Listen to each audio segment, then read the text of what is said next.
It's time to read the news and weather. Time to figure out what to say. It's time to turn the channel of the Keeler Show today. Why do we always listen? Keeler's always in the know. It makes me want to call him and tell him where to go.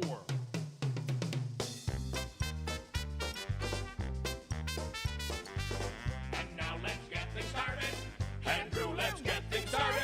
It's time to get things started. On the most sensational, inspirational, celebrational, Keelerational. This is what we call the Keeler Show. WIBX. This is Keeler. WIBX 950 and 92.3 FM. Now back to the Keeler Show.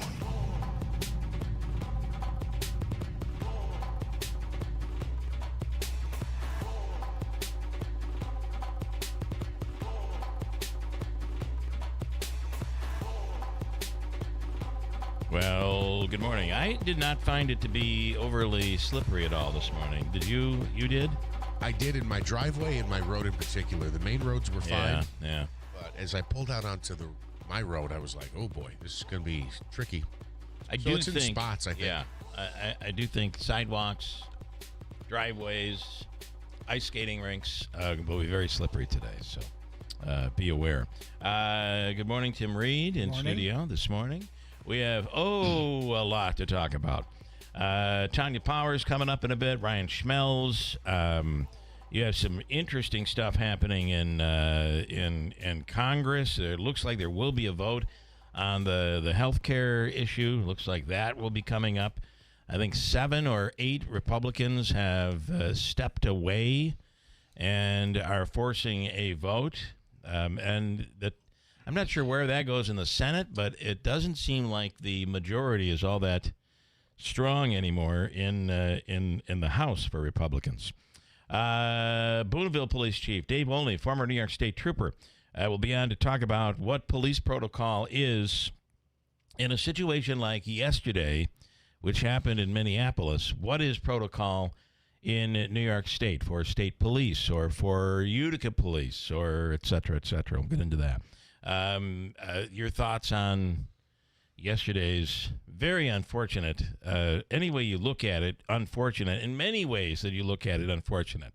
The fact that it happened, the fact that we are at this state in this country where we're incredibly so divided. I was reading the Sentinel, a story they had in the Sentinel yesterday, and then reading the comments afterwards.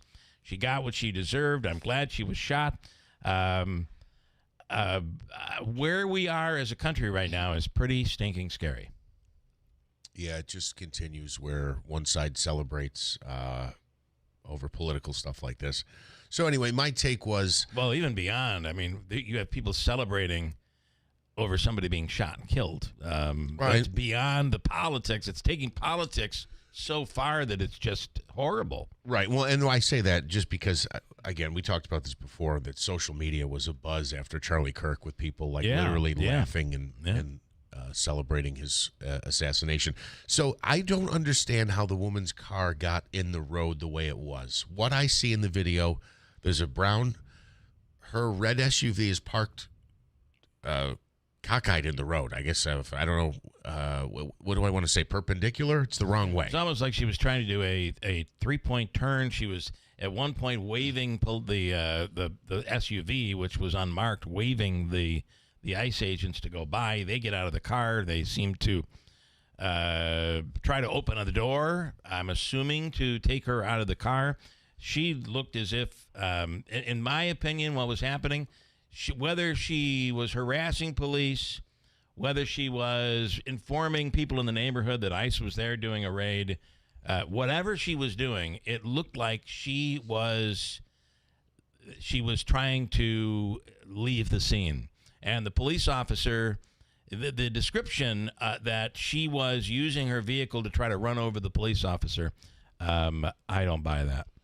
Yeah, it looked like she was trying to avoid him, like get away. She was get away. You could see that her tires were turned. She was trying to get away.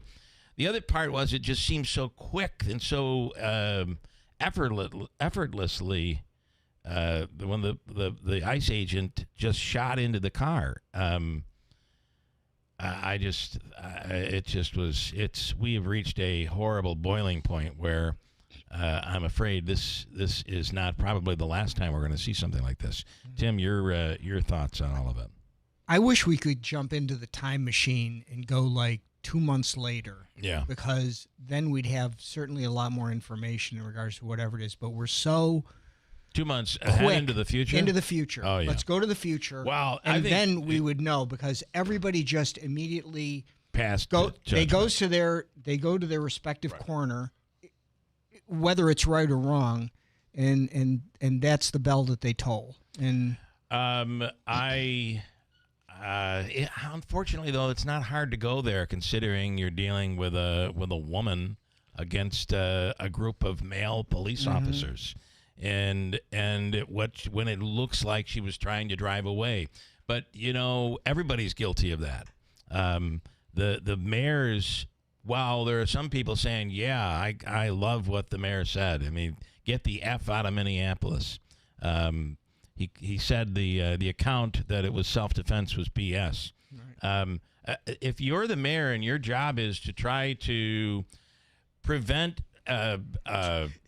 any violence and keep people calm, you just actually threw gasoline on the fire. I thought to say that Walz, who I am no fan of, was probably the most responsible of all, even saying that they were ready to call in the National Guard if things got out of hand.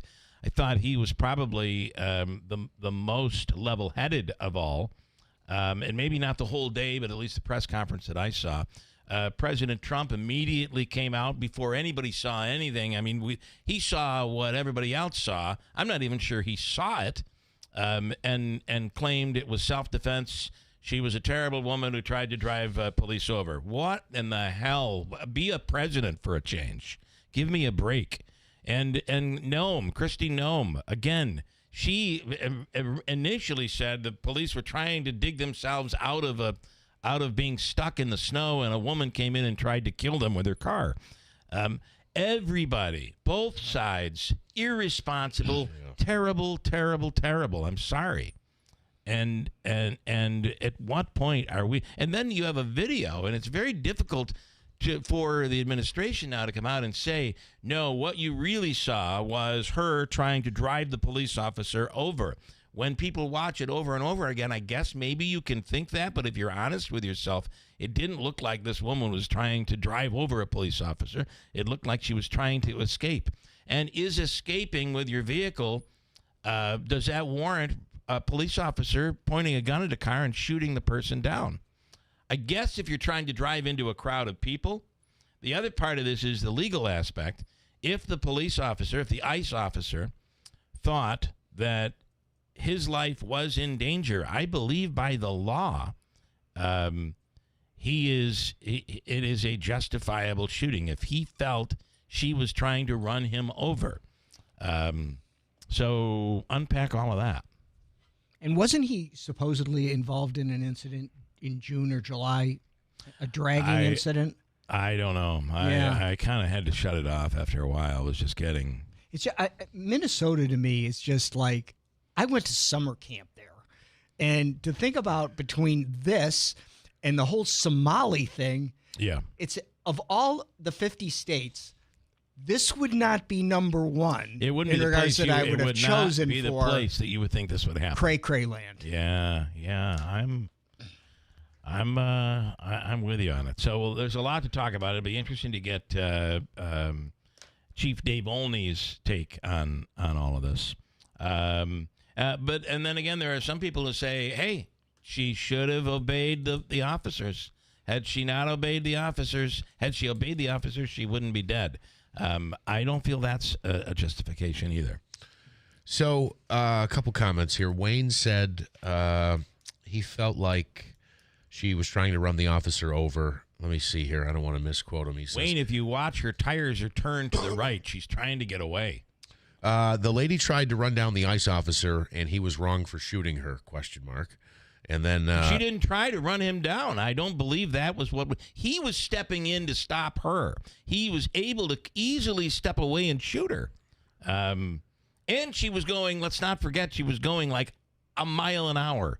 The vehicle at that point was barely moving. So, I mean, if you see it that way, I guess that's the divide we are in this country right now. Yeah, she was trying to run him over, and he had every right to shoot her. That is the divide. Bill Morehouse, when I was a delinquent kid, we listened to police because if you ran from them, they'd say, stop or I'll shoot. Maybe we should treat police with some respect. That's how America works. That's what keeps us from mass chaos. Certainly where we are today, isn't it? It's like you better be careful because the green light is on. But I'm going to say that doesn't happen in Utica, Bill Morehouse. It doesn't happen in Utica today. It didn't happen in Utica back then. A cop may grab a hold of you, grab you by the neck if you're a kid, Bill, but stop trying to reinvent your childhood. Give me a break. And I don't know Bill's life growing up, but I can't imagine he had too many times where a police officer pointed a gun at him and said, stop or I'll shoot you. But, nice try there. Let me bring in Tanya J. Powers from Fox News Radio. Do you dare to step into this pool, Tanya? Ooh, no, I certainly do not. Nick Reiner was arraigned on charges related to the alleged murder of his dad. And if you think the world is crazy, this certainly helped make it even feel more crazy. And then the big bombshell that dropped yesterday. His attorney is like, I'm done. I'm out of here. He's not guilty, but I'm leaving. What do we know, Tanya? Yeah, that was kind of a head scratcher.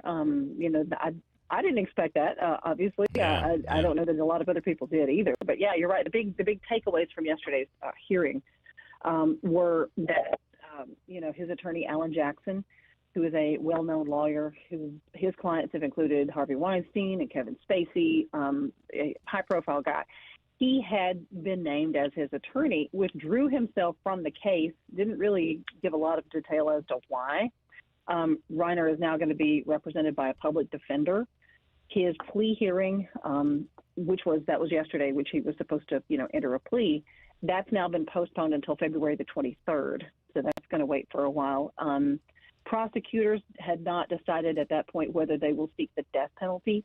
So there's obviously a lot of uncertainty around the case, but that's kind of the nuts and bolts of what happened yesterday. So I was reading as to what made the attorney walk, and because it's not like when he got into the case, he certainly knew what he was dealing with. And he was specific. He was very careful to say, under California law, he is not guilty. I think you're talking legal language there. But what I was reading yesterday, Tanya, is a case like that, you're probably looking for $1 million retainer, and it's probably going to cost between $10 and $20 million to try that case. Because you're going to have to bring in experts. You're going to have to do the OJ trial thing. And before you're done, a lot of money is going to be spent. And the word is that Reiner money is, as you might expect, all tied up from the family. So he doesn't have the money, and it seems that the attorney walked away. And in California, they have the ability to do that. I think in New York, if you're not getting paid and you try to walk away, I don't think it's as easy, but it does seem to be in California. Yeah, right after his arrest, apparently the lawyers for the Reiner family had arranged for Jackson to take the case. This is what the reporting for the New York Times is. They spoke with somebody who had inside information in this, that they had anonymity. That person said that the change in the representation didn't have anything to do with, Alan Jackson's performance as an attorney or anything, that he had been, apparently fine through the whole process. But like you said, it kind of makes you wonder, okay, if this was set up by the family's attorneys in the first place, what has happened? Has the family said, okay, well, you know what, we're not paying for this? Is that one of the reasons that he is withdrawn from the case? Like I said, he's got a public defender now, from what we understand. the judge assigned a case to Kimberly Green, who's a lawyer in the L.A. County Public Defender's Office, and that's, like I said, when they rescheduled the arraignment for February the 23rd. I would think that if you're a public defender on this, and you've been awarded this case, and you oftentimes hear from a public defender, it's like, oh, I can't believe I have to do this case. This is terrible. I feel like if you're the public defender, you've just guaranteed yourself a lot of publicity, and in California. In L.A., that seems to be a big deal. She's going to be pretty high profile when this is all said and done. This is a big deal. No doubt. You're right. Yeah. I'll try again, Tanya. Do you want to talk about? Forget it. I'm not going there. Look, it is not my topic this morning. Yeah, obviously, it's a topic good that everybody is talking about this topic. Obviously, it is a very, very big topic. Let me put it that way. And it's got a lot of opinions and yes, it does. Talk. Yes. Yeah. I believe there'll be a lot of yelling and shouting on radio stations across America today. Oh yeah. Mm-hmm. Okay. Interesting, Tanya. Thank you. Have a wonderful day, and thank you as always. Sure. Thank you, Tanya J. Powers. I don't know if you noticed that, but I did get her to comment on it. I mean, that was no comment is a comment. That's right. You say that people will be screaming about this on the radio across the country today. What's worse is what will be said on social media. Oh, it's brutal. Because I think when you are able to text in and you can use like not your real name but a moniker like, I don't know, Lance and Lee, I do think, and I don't know what Lance is saying on this topic today, but when you have anonymity, it's amazing what you can type. And I don't know, do you give yourself a little emotional high five after you type something really good and scathing that really stings? And you know that you can't be called on it. No one's going to look you in the face and say, I can't believe you just said that. So social media is pretty rough. Conservative John, it doesn't matter if she was trying to purposely run over the officer or not. The fact that she accelerated her vehicle was the issue. If you look at the one video, you can clearly see her vehicle made contact with him. I disagree with the interpretation of that video. His interpretation of that, I think the police officer was stepping in to stop her from going. And if you look at her tires, she's turning right. She's turning away from it. Now, legally, if the cop felt like he was in danger and she was using her vehicle as a weapon, the cop is justified in doing what he did. Again, it'll be interesting to get the official take, at least in New York State, how police officers deal with this in New York State. Coming, and the other part here is, I'll just throw this out. It's a lot. I mean, if you notice, the police officers, they weren't rallying around what just happened in Minneapolis. And you can say, well, all the police department, they're all a bunch of liberals. That's not true. And maybe the leadership there is far left, but your police officers are still everyday police officers. And the difference is they're in that community. They have to live in that community. Those people are their neighbors. And chances are when you come home at night and, you come through your home door to your family, you have some of those people who are next door to you. So I do think when local police polices its own neighborhood, you're in a far better place. These are ICE agents. When it's all said and done, they get in their SUV and drive somewhere else. We'll talk more about it and a whole bunch more. Ryan Schmelz coming up in a second.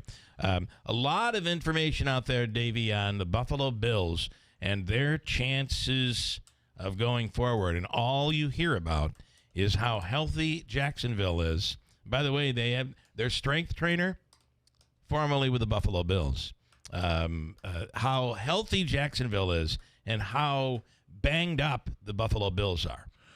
I was talking to a friend yesterday who said he thought Jacksonville was going to the Super Bowl. Stand by. We'll talk about it coming up. Hold tight. Well, I'm telling you, hype. Maybe we're writing and writing for hype purposes. But this is going to be an interesting football weekend coming up here. It's 6:41.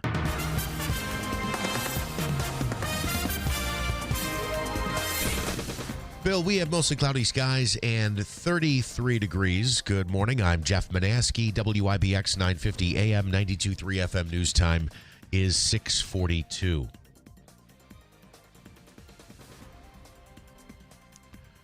Protests broke out in several cities yesterday, and more are expected today following a ICE shooting in Minneapolis. An agent shot and killed a 37-year-old woman in her vehicle Wednesday in an incident caught on camera by witnesses and viewed by millions online. Federal authorities say Renee Good, an American citizen, was shot in self-defense after she attempted to run over an ICE agent. The claim is being disputed by the mayor of Minneapolis and others. The Senate is set to vote today on a resolution that would block President Trump from taking further action in Venezuela without congressional approval. The bipartisan War Powers resolution is sponsored by the Senate Minority Leader, that's Chuck Schumer, Virginia Democrat Tim Kaine, and California Democrat Adam Schiff, along with Kentucky Republican Rand Paul. The measure only needs a simple majority to pass. A manhunt underway for the person or persons who killed 2 people and injured 6 others outside of a church in Utah. Police say a funeral was taking place at the LDS Church in Salt Lake City Wednesday when an altercation broke out in the parking lot. Shots were fired at a group of people. Lawmakers are issuing more subpoenas related to late sex criminal Jeffrey Epstein. Among those approved Wednesday by the House Oversight Committee is one for billionaire Les Wexner, former CEO of Victoria's Secret. 2 subpoenas were also issued for executors of Epstein's estate. And Bill, Health Secretary Robert F. Kennedy Jr. is shaking up dietary guidelines now. I reopened my bottle of vodka and got out a nice piece of steak and had a blast last night. Kennedy's new plan aims to completely cut out added sugars, prioritize protein, push vegetables and fruit, reduce the intake of highly processed products, eat more whole foods, and end the war on saturated fats. The new guidelines will impact the food served in America's schools in a bid to combat chronic disease. It is interesting how that's described, but when you really look at it, it's very interesting what, and Tim, what we're told by our doctor, we share the same doctor, what we are told by our doctor on a regular basis. First of all, it was always, Dr. Oz said yesterday. In fact, here's audio from Dr. Oz on alcohol. Here he goes. So alcohol is a social lubricant that brings people together. In the best case scenario, I don't think you should drink alcohol, but it does allow people an excuse to bond and socialize, and there's probably nothing healthier than having a good time with friends in a safe way. If you look at the blue zones, for example, around the world where people live the longest, alcohol is sometimes part of their diet. Again, it's small amounts, but the implication is don't have it for breakfast. Okay. But when you look at the food pyramid, red meat is all in now. I mean, and stop with that 1% milk. Whole milk is the way to go, period. All of what we have been taught and all what our doctors are still telling us, the recommendation from the CDC just threw that out the window. I just visited the doctor. He told me that I've got to change from olive oil to Venezuelan oil for my.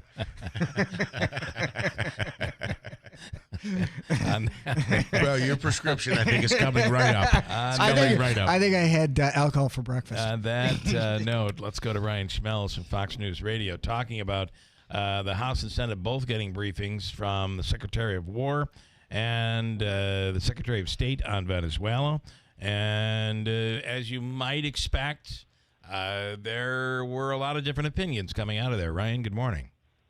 Good morning. How are you? I did want to say one more thing on John Harbaugh. Yes. Right, Never good. enough. Good. Since we talked about all the things that were bad, we got to talk about some of the things that were good. And this yes. will be the one thing that stands out about him that people don't talk about enough, which is that he was one of the coaches in the NFL who actually was able to say that he beat Tom Brady in the playoffs twice. Right, twice. Tom Coughlin's the only other coach who can say he did that. And this is coming from years ago. A lot of people didn't like the Patriots during their heyday. And, Josh Allen had to wait till Tom Brady had left the division to start winning it. Yeah. Andy Reid for years, even when Andy Reid had Patrick Mahomes and Tom Brady was in his mid-40s, Andy Reid couldn't beat Tom Brady in the playoffs. So, that's why I think for Ravens fans, it's one of the things we're always thankful for is that John Harbaugh, while Brady beat him a little bit more, he was at least able to beat him every once in a while.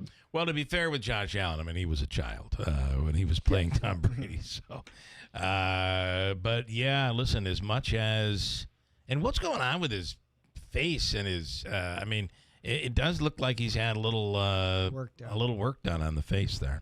But listen, you're Tom Brady. You're Tom Brady, yeah. Oh, I haven't seen that. Well, listen, we just saw a game here locally that he called, and yeah, it looked a little. He looked a little bit on the odd side. Not nearly as odd as Ryan Seacrest, who might be, I don't know, anorexic or something. I mean, that there's not an ounce of fat on his face. It's like the weirdest thing I've ever seen. But I believe I'm digressing. All right, back to the briefings. What do we know coming out of that yesterday, Ryan? Well, I would say that, a big surprise here, Democrats and Republicans are divided on how they feel about the situation. Democrats feel that the plan that was laid out by Secretary Rubio for how to run Venezuela in the future or work with Venezuela in the future is vague, whereas Republicans say that it's a well-thought-out plan. So, we're not going to know any of this about what the plan is until the administration lays it all out for us. But as of right now, it looks like they are going to allow the new president for Venezuela to take over and hope that she cooperates with the United States.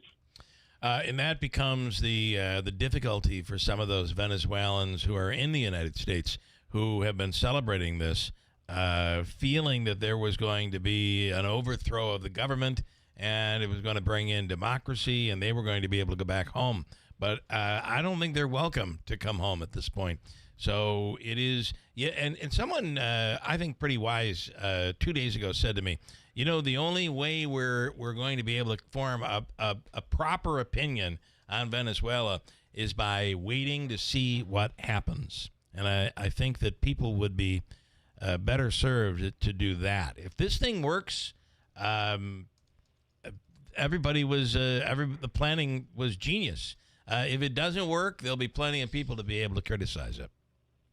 Yeah, I mean, and the reality is people viewed Maduro as a narco-terrorist and as and he based off the United States legal authority, they believed that they had the legal authority to remove him from power. Yeah. They did not feel they had the legal authority to remove the vice president from power.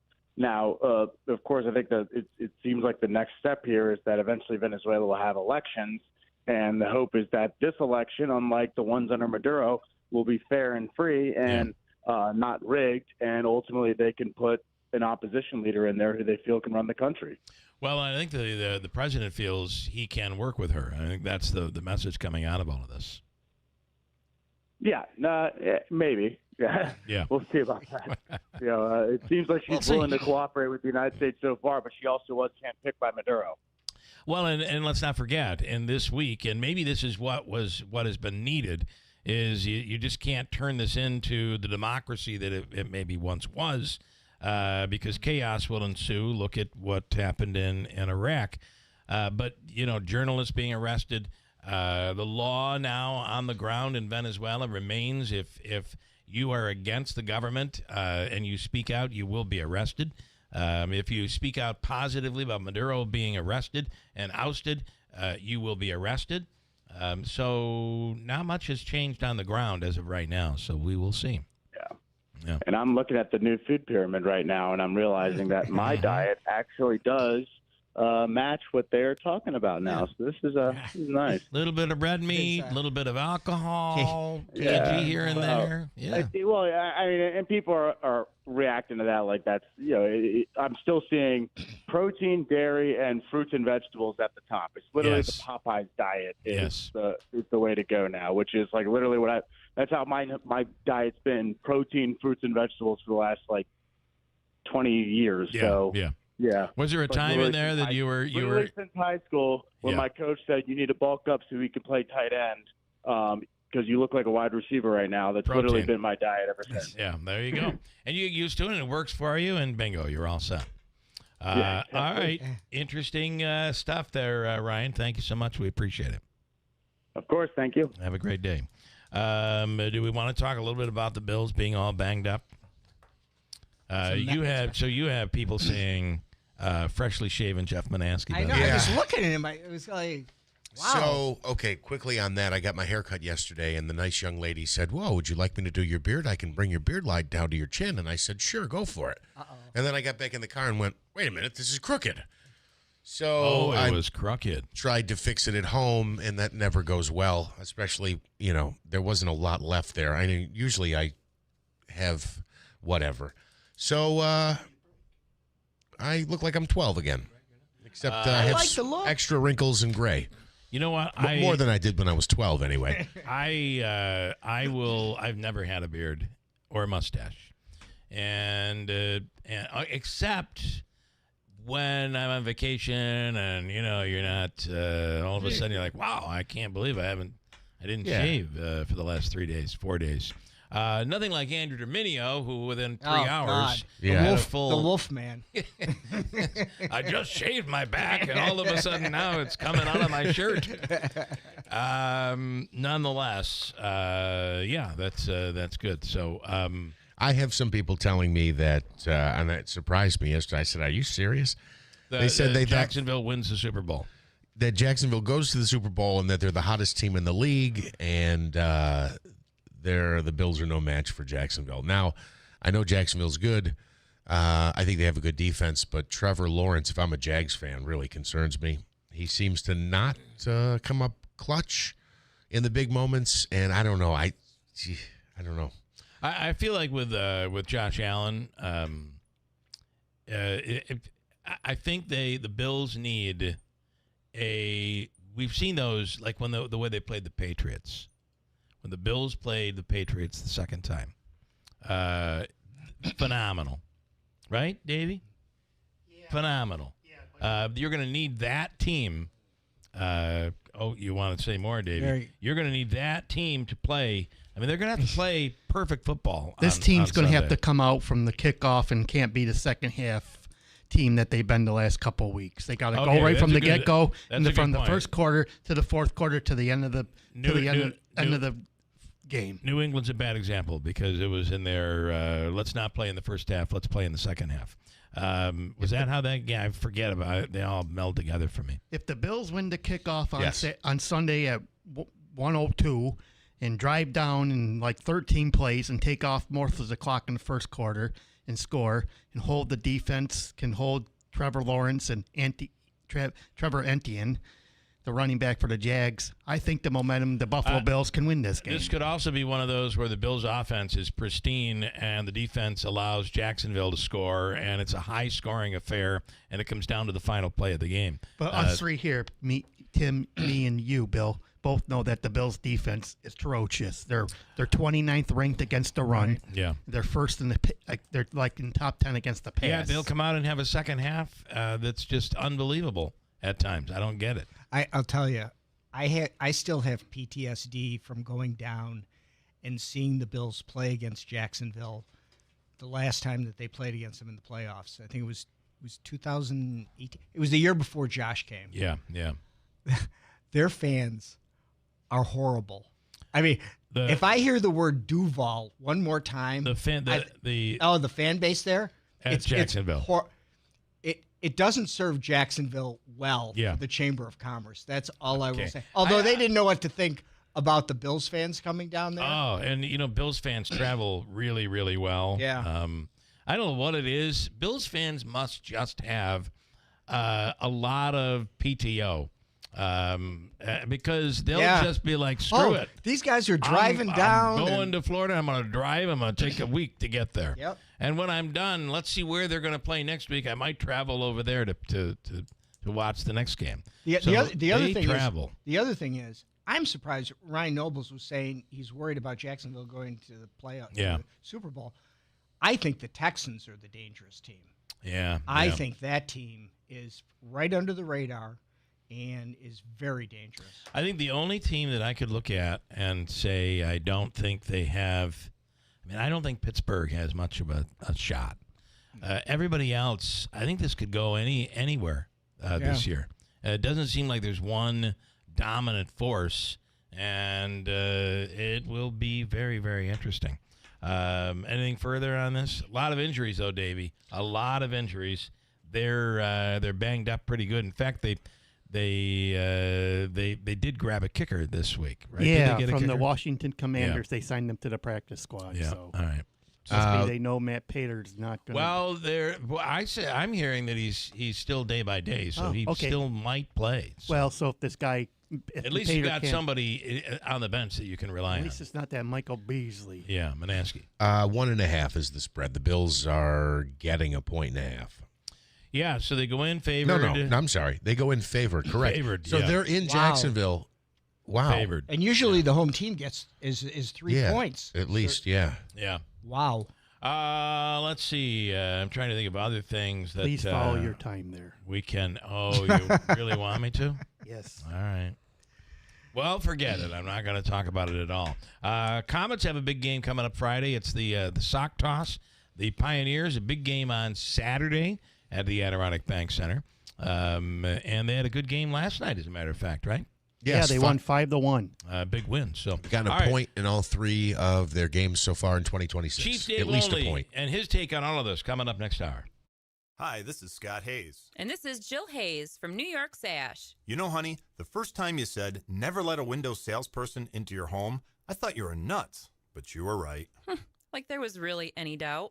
Seriously, so many people have told us how nice it is to shop in our beautiful showroom, where there's never any high pressure. Yep, and it's even nicer when we can help people save. Like right now, buy 2 New York Sash windows and get 1 free. We get slow during the winter, and we need to stay busy, so you get the best deal we make all year. Buy 2 windows, get 1 free. Buy 4, get 2 free. Buy 6 windows, get 3 free. There's no end to the savings. And there's no need to invite a pushy salesperson into your home. Instead, stop by the New York Sash Idea and Design Center, where you can browse at your convenience. We're open Monday through Saturday on Oriskany Boulevard in Whitesboro. These savings are only available for a limited time, so come in today. And as always, let our family take care of your family. Whitesboro Central School District is looking for bus drivers to join their team now. Whitesboro is a leading school system in central New York with 7 schools, 3,100 students, and a 92% graduation rate. You can help drive our students' success. When you drive for Whitesboro, you get pay that's based on your experience, great benefits, a flexible schedule, and summers off. Call Andy at 315-768-9740 or stop by the garage, 20 Wood Road, Whitesboro. Tallman's Tire and Auto Service. Family owned and operated since 1980, Tallman's is proud to provide trusted professional auto care to our community. From brake repairs and New York State inspections to check engine light diagnostic to 4-wheel alignments, Tallman's Tire and Auto Service accept all aftermarket warranties, and they specialize in fleet vehicles, accepting all fleet maintenance programs. When your vehicle needs attention, you can count on them to get you back on the road quickly and safely. Save time and money. Schedule your appointment. WIBX Utica Road, W295 From the WB Tate Insurance Studios, your news talk leader since 1925. WIBX 950 and 92.3 FM. Now the latest from Fox News. Was it self-defense? I'm Dave Anthony, Fox News. Depends who you ask about this. No! No! Shame! Shame! That's from the video of the shooting death of a woman who's a citizen, shot by immigration agents during a protest against an operation in Minneapolis. He used his training to save his own life and that of his colleagues. Homeland Security Secretary Kristi Noem says it's a case of domestic terror. The woman shot and killed Renee Good was obstructing agents, she says. She refused to obey their commands. She then proceeded to weaponize her vehicle, and she attempted to run a law enforcement officer over. But there are different angles and different videos and different viewpoints about the self-defense argument. Having seen the video of myself, I want to tell everybody directly, that is bull. So Minneapolis Mayor Jacob Fry's telling ICE to get the bleep out of his city, and the anti-immigration enforcement protests continued into the night. And critics here and people who live in Minneapolis are saying that they didn't really know if that was such a good response from the mayor of the city when so much happened here during the George Floyd riots and in 2020 when the city, parts of it literally burned down. Also, the governor, who we know is at the center of a massive fraud scandal here that we've been covering, did talk about this. He says they've had enough of what he didn't say was really much federal help. That's Fox's Alexis McAdams in Minneapolis. Police in Salt Lake City, Utah, trying to find one or more gunmen after shooting last night outside a Mormon church. The gunman opened fire in the parking lot while people gathered at the church for a funeral service. At least 2 people are dead and 6 others injured. Of the 6 injured, 3 were listed in critical condition. Fox's Chanley Painter. Following the briefing on the U.S. operation in Venezuela for all members of Congress, that many Democrats are critical of it, Vice President Vance tells Fox. This is not Iraq. This is not 7,000 miles away. This is in our neighborhood. And if the U.S. does not control the Western Hemisphere, the Vice President says bad guys will take advantage of it.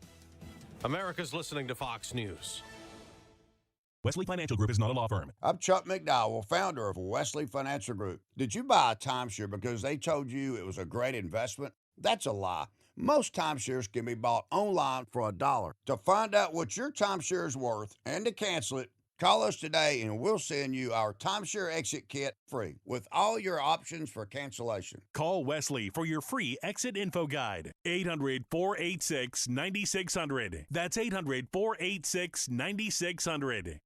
My name is Whitney Allen. I am a widow. My husband Ryan died. We never thought in a million years we'd have to use life insurance. The unexpected happened. With Ethos, it is so fast and easy. It's 100% online. You can get a quote in seconds, apply in minutes, and get same-day coverage. No medical exams, and you can get up to $3 million worth of coverage through Ethos. Get your free quote at ethos.com/term. That's ethos.com/term. Time spent on application may vary. Online health questions required.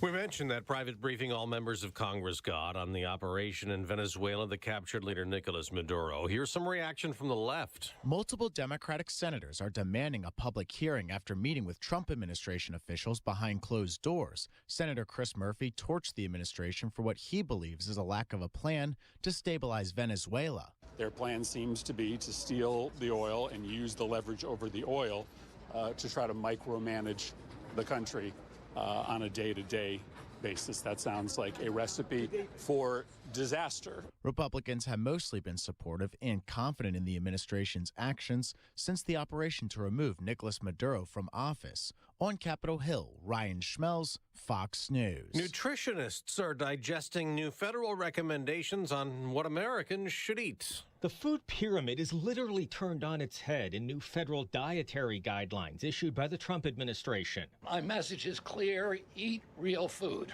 Health and Human Services Secretary Robert F. Kennedy Jr. says new dietary guidelines prioritize fresh fruits, vegetables, and protein. Protein and healthy fats are essential and were wrongly discouraged in prior dietary guidelines. We are ending the war on saturated fats. The federal dietary guidelines, updated every 5 years, drives federal nutrition policy and programs, including access to food purchased with SNAP benefits. At the White House, Jared Halpern, Fox News. On Wall Street, stock futures are falling the day after the Dow dropped big off a record high, down 466 points, but the NASDAQ gained 37. In the NBA, a trade. Trae Young has gone from Hawk to Wizard. Atlanta traded the four-time All-Star to Washington for C.J. McCollum and Corey Kispert. Young, who led the NBA in assists last season, did not play last night in the Hawks' win over the New Orleans Pelicans. I'm Dave Anthony. This is Fox News.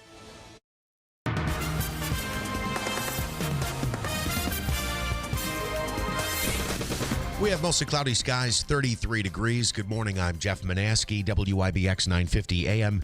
92.3 FM news time is 7:05. This news update is brought to you by CSEA. The CSEA community spans the state, yet CSEA unites your voice. One voice for fair wages, one voice for vital benefits and secure futures. CSEA, one voice for many. A maintenance building behind Stroh Middle School in Rome caught fire last night, keeping firefighters busy late into the night and early this morning.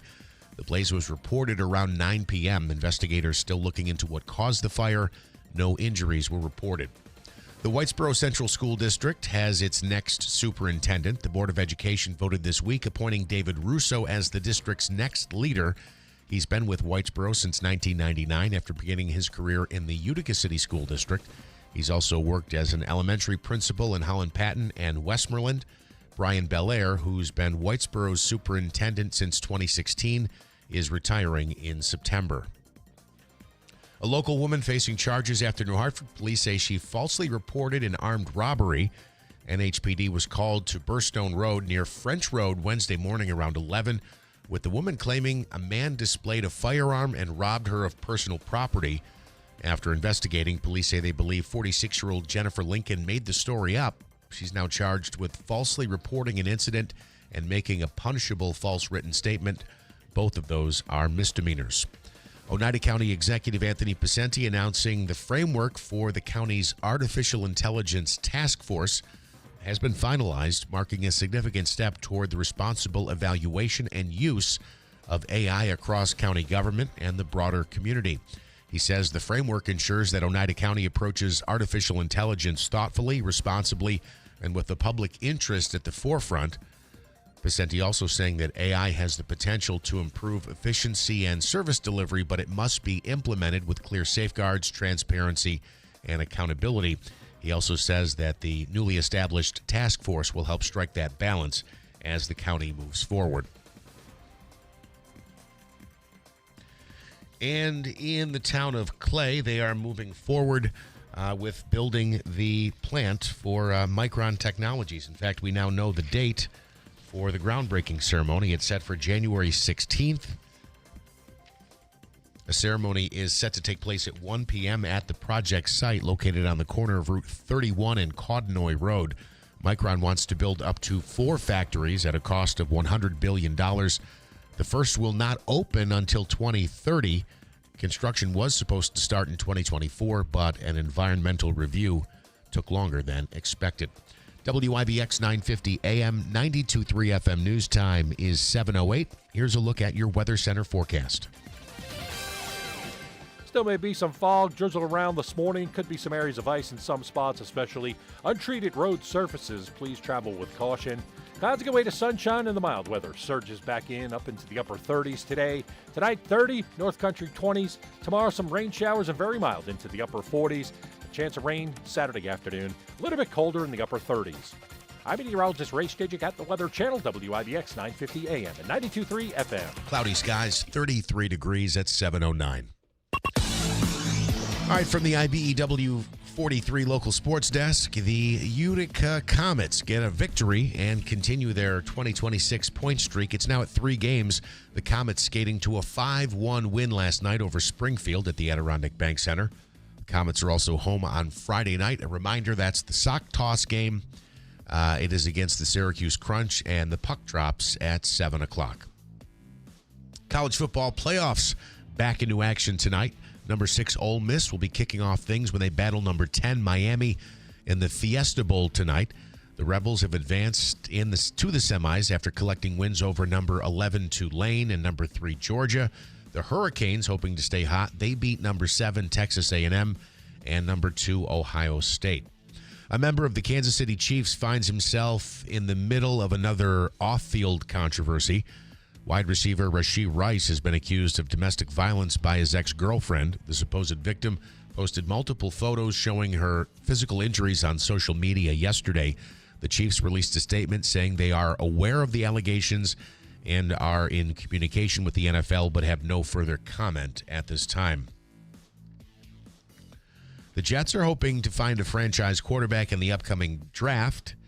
And Alabama signal caller Ty Simpson announced on Instagram that he is foregoing his senior year of college to declare for this year's draft. He's projected to be one of the top 3 quarterbacks available. The Jets went 3-14. They have the 2nd and 16th overall picks in the first round of the April NFL draft. NBA last night, the Knicks beat the Clippers 123 to 111. Jalen Brunson had 26. The Nets lost to the Magic in overtime. Colgate gets a big win in Hamilton. Ben Tweedy's go-ahead three-pointer in the final minute of regulation got Colgate's bench rowdy, and they held on for the win 64-62, a comeback victory over American on Wednesday night. Smitty, Syracuse plays on Saturday at high noon. No, 2 o'clock. Oh, 2 o'clock on Saturday. The hell is wrong with you? It's on the CW network. What were we doing the high noon for yesterday? Well, I thought it was high noon because I saw it on the ACC network. Oh, okay. So it was you that spread this rumor. Yes. Okay, and who do they play? They play Pittsburgh. You bet they do. 2 o'clock. Okay. Sounds good. Sorry. Anything further there? You want to? That is so funny that actually came from. I remember the high noon. I remember that. Sometimes Smitty gets frustrated with me for not having my Syracuse facts straight. Does the police charges or the accusations against two very popular New England Patriots players, does that play any role in the upcoming playoffs? I don't think so. You talking about Diggs being one of them? Yeah. How old is that allegation, or how new, I should say? Maybe I think it's new. I think it's brand new, like in the last couple of weeks. Okay, I don't know much about it. Obviously, it's a horrible thing if he actually did it. I think there's always some hesitancy, especially at this time of year, because there have been cases where there were false accusations. So it's like, yeah, I mean, they are Diggs, of course, is saying this is a false accusation, but so I guess do you know what this is going to do? And so does it affect the playoffs? Let me say this: when Diggs plays and is in front of any fans that are not from New England, he is going to hear some really bad stuff, and how he handles that is going to be very interesting. Yeah, for sure. And if, again, these are all ifs, but if he is falsely accused, that could be a good motivator. Could be, yeah, in the playoffs. So maybe it would have that impact. But somebody was asking me yesterday, Monday, in fact, if he's got this allegation out there, why haven't they taken him off the field? How is he still allowed to play? Well, you're innocent until proven guilty. Right. But the interesting thing is there are some instances where action is immediately taken. But anyway, the point being, like, every time, if you didn't want the Patriots to win another Super Bowl, you could have someone make a false allegation against Tom Brady 3 days before the Super Bowl. Oh, can't play. So anyway, I guess they let these processes fully play out before they take any action, especially at this time of year. If it was week 3, it might be different. Yeah. Tim, you have any opinion on that? I can only hope. Listen, that's how I feel. It's like, I mean, I don't wish anything bad on anyone, but the New England Patriots. I mean, the minute I saw the story, though, I'm like, as much as Josh Allen needs a really good receiver, I'm glad he's no longer in Buffalo. Just yeah, he's not a good locker room player. Update. We have an update on if you care about this. And we'll do some comments, by the way, because there are some doozies out there this morning. If you care about snowmobiling, I can hear Joe Lode yelling at his pickup truck right now. If you care about snowmobiling, we're going to give you an update. And a good one coming up here at WIBX. Possibility starts with the right financial solutions from AmeriQ Credit Union. Get started today at ameriq.org/possibility. Tallman's Tire and Auto Service, family owned and operated since 1980. Tallman's is proud to provide trusted professional auto care to our community. From brake repairs and New York State inspections to check engine light diagnostic to four-wheel alignments, Tallman's Tire and Auto Service accept all aftermarket warranties, and they specialize in fleet vehicles, accepting all fleet maintenance programs. When your vehicle needs attention, you can count on them to get you back on the road quickly and safely. Save time and money. Schedule your appointment today at tallmanstire.com. Hurt in a car? Call William Attar. 315-444-4444. The new year brings new health goals and wealth goals. Protecting your identity is an important step. Your info is in endless places that could expose you to identity theft, leading to lost funds. LifeLock monitors millions of data points per second. If your identity is stolen, our restoration specialists will fix it, guaranteed, or your money back. Resolve to make identity health and wealth part of your New Year's goals with LifeLock. Save up to 40% your first year with promo code NEWS. Visit LifeLock.com. Terms apply. Everybody loves the season of giving, but now the season of paying for it is upon us. That not-so-wonderful time of the year when millions of Americans open their credit card statements, stare in horror at the balance, and resolve then and there to find new ways to save money. If you're among those Americans, why not start by cutting your wireless bill in half right now with Pure Talk's Saver Plan? It's easy. You'll get unlimited talk, text, and 3 gigs of high-speed data on a super-fast, nationwide 5G network for just $20 a month. Just dial pound 250, say Mike Rowe, and you'll save an additional 50% off your first month. Ho, ho, ho! And if you're active or former military or a first responder, you'll save an additional 20% every single month. That's pound 250. Say Mike Rowe for the gift that keeps on saving from America's wireless company. Pure Talk. The Save of the Day Foundation is dropping the puck on a raffle where you can win big. $75,000 cash or a 2026 Chevy Corvette. That's right. One ticket, two powerhouse prizes, and only 2,000 tickets will be sold. Tickets are just $100, and every entry supports the Save of the Day Foundation, helping our community win off the ice. The drawing is January 31st during the Utica Comets game, and you don't have to be in the building to score. Don't miss your shot, cash or Corvette. Get in the game now at saveoftheday.org. The 2026 Seize the Deal golf cart is back, and it's about to make you the coolest gift giver this holiday season. For only $75, you get 15 rounds of golf at some of the area's top courses. 15 rounds, $75. Play favorite courses like Pine Hills Golf Club, Valley View Golf Course, and Meadow Link Golf Course, plus plenty more. But heads up, when they're gone, they're gone. So get your 2026 Seize the Deal golf cart now at seizethedeal.com or log into this station's website.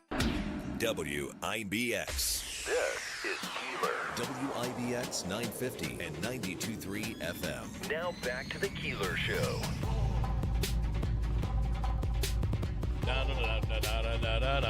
Coming up, we'll talk to... I thought in watching, I was all over the place yesterday watching coverage. And would you care to hear my observations before we get to comments? On the coverage yesterday of the shooting in Minneapolis. Yes, this is specifically to the coverage? To the coverage. Yes. It was very interesting. And so CNN, MSNBC is separate now from NBC. So you have two different feeds going on. And the MSNBC are the talking heads who are far left. And then CNN, of course. So you had CNN that was really leaning carefully. They were handling this very carefully. No judgment being passed. However, each person they talked to seemed to be more in favor of the woman who so taking the woman's side in the story, the deceased woman. Switching over to Fox News, that was right around the time Kristi Noem had come out and said that they were stuck in the snow and the woman took advantage and used her vehicle as a weapon and tried to drive over them. That is not I think we can all agree. Yeah, I don't see that. That is not even, I don't know how you could come to that conclusion. Somebody must have told her that, and that's what she said. And Fox was obviously on the side of Kristi Noem there, but they were like, the problem is, though, the video doesn't show that. But they did have experts on, police experts who talked about, which I think is what Dave Olney is going to say in a little while. What I want to know is what's New York State's policy for New York State police? What is the policy for UPD and Rome police? And that's what we'll get with Dave. But basically saying that if in the mind of the police officer, he felt that she was coming after him and his life was in danger, it justifies the shooting. Switching over to NBC, I thought NBC's coverage was just as fair. In fact, it was interesting it went to Ryan Nobles, who was hosting the Meet the Press. He does the Meet the Press daily, leading up to the Meet the Press on the weekend. I thought that was very fair. They had a police officer on who did not have an agenda, and I felt was talking about it very fairly. But then what I find interesting, my big observation, for what it's worth, is switch over to YouTube, and there was live coverage everywhere. It was from major organizations, from the Washington Post or the New York Times or the Wall Street Journal, all have coverage. And then as you And then, of course, you just have these people who are looking for clicks. Yeah. They had coverage, which is very opinionated. So I feel like as you get ready to move forward, YouTube and online is going to play a much bigger role in how people get their news, and it already is. Yeah, it really is. It really already is. Yeah. Especially, I mean, a lot of the news on a daily basis, it just breaks. You get it from Twitter before anybody posts it. Anybody's got a live stream. Yeah, you're getting a bulletin. We interrupt this broadcast to bring you this news bulletin. It's gone today, it seems. Yeah. But the problem is that we get it fast, but we don't always get it right. accurately. Correct. Yeah. Correct. You're right. I.e., and this is coming from officials yesterday. I feel like the mayor jumped out way too quickly in Minneapolis before he'd seen one video. Noam clearly didn't. I don't think she saw any video when she made comments. Right. The president, the police chief in Minneapolis. I think there's just a lot of irresponsible talk yesterday that came out of a very terrible situation. You have comments? Yes. Okay. So Stephen on YouTube says she was blocking traffic and blocking ICE and refused to move her car and tried to drive into ICE agents. You have to blame the mayor and the governor for encouraging these people to protest. All right. I don't agree with that, but however, I do think the lawlessness that goes on in Minneapolis probably plays a big. I mean, that's supposedly why ICE is there, right? Do we also all agree that protest should absolutely be allowed and tolerated? Well, and this is what the part that I don't agree is that Walz last night said if you're going to, or yesterday afternoon, if you're going to protest, I feel this was a responsible. I think Walz is a loser, and he's stepping out of his own race. And he was a horrible vice presidential candidate, and he turned out to not be able to tell the truth completely. And he doesn't do a debate very well, in my opinion. But I thought he said, if you're going to protest, you do it peacefully. Do not give anyone an excuse to come in and, obviously when political, saying Trump would use Insurrection Act or martial law. Don't give anybody. Let's not. You will be arrested if you break the law. And we're prepared to bring in the National Guard. Obviously political, but that was I think what Walz said? Yeah. Oh, yeah. Well, that is responsible. That's responsible. And whether or not she was driving to hit the police officer is the debatable point that I would say, Steve, I'm not sure I'm completely with you on. That there's a difference between protest and kind of like interfering or intermingling yourself with officers. And I'm not necessarily saying that's what happened here, but we do see this in scenes all across the country where it's ICE trying to, I don't know if you call it a mission, a raid, whatever the case is, and then they become surrounded by people who don't want them there. And I just think that is a recipe for a very dangerous situation as well. Yeah. Okay, more comments here. Big Honey. I agree with you, Bill. Get ICE out of our neighborhoods and let the 20 million illegal aliens suckle off the bosom of the USA. Also, can we stop right there? Because yes. We really know what he's thinking about right now, and it's suckling a bosom.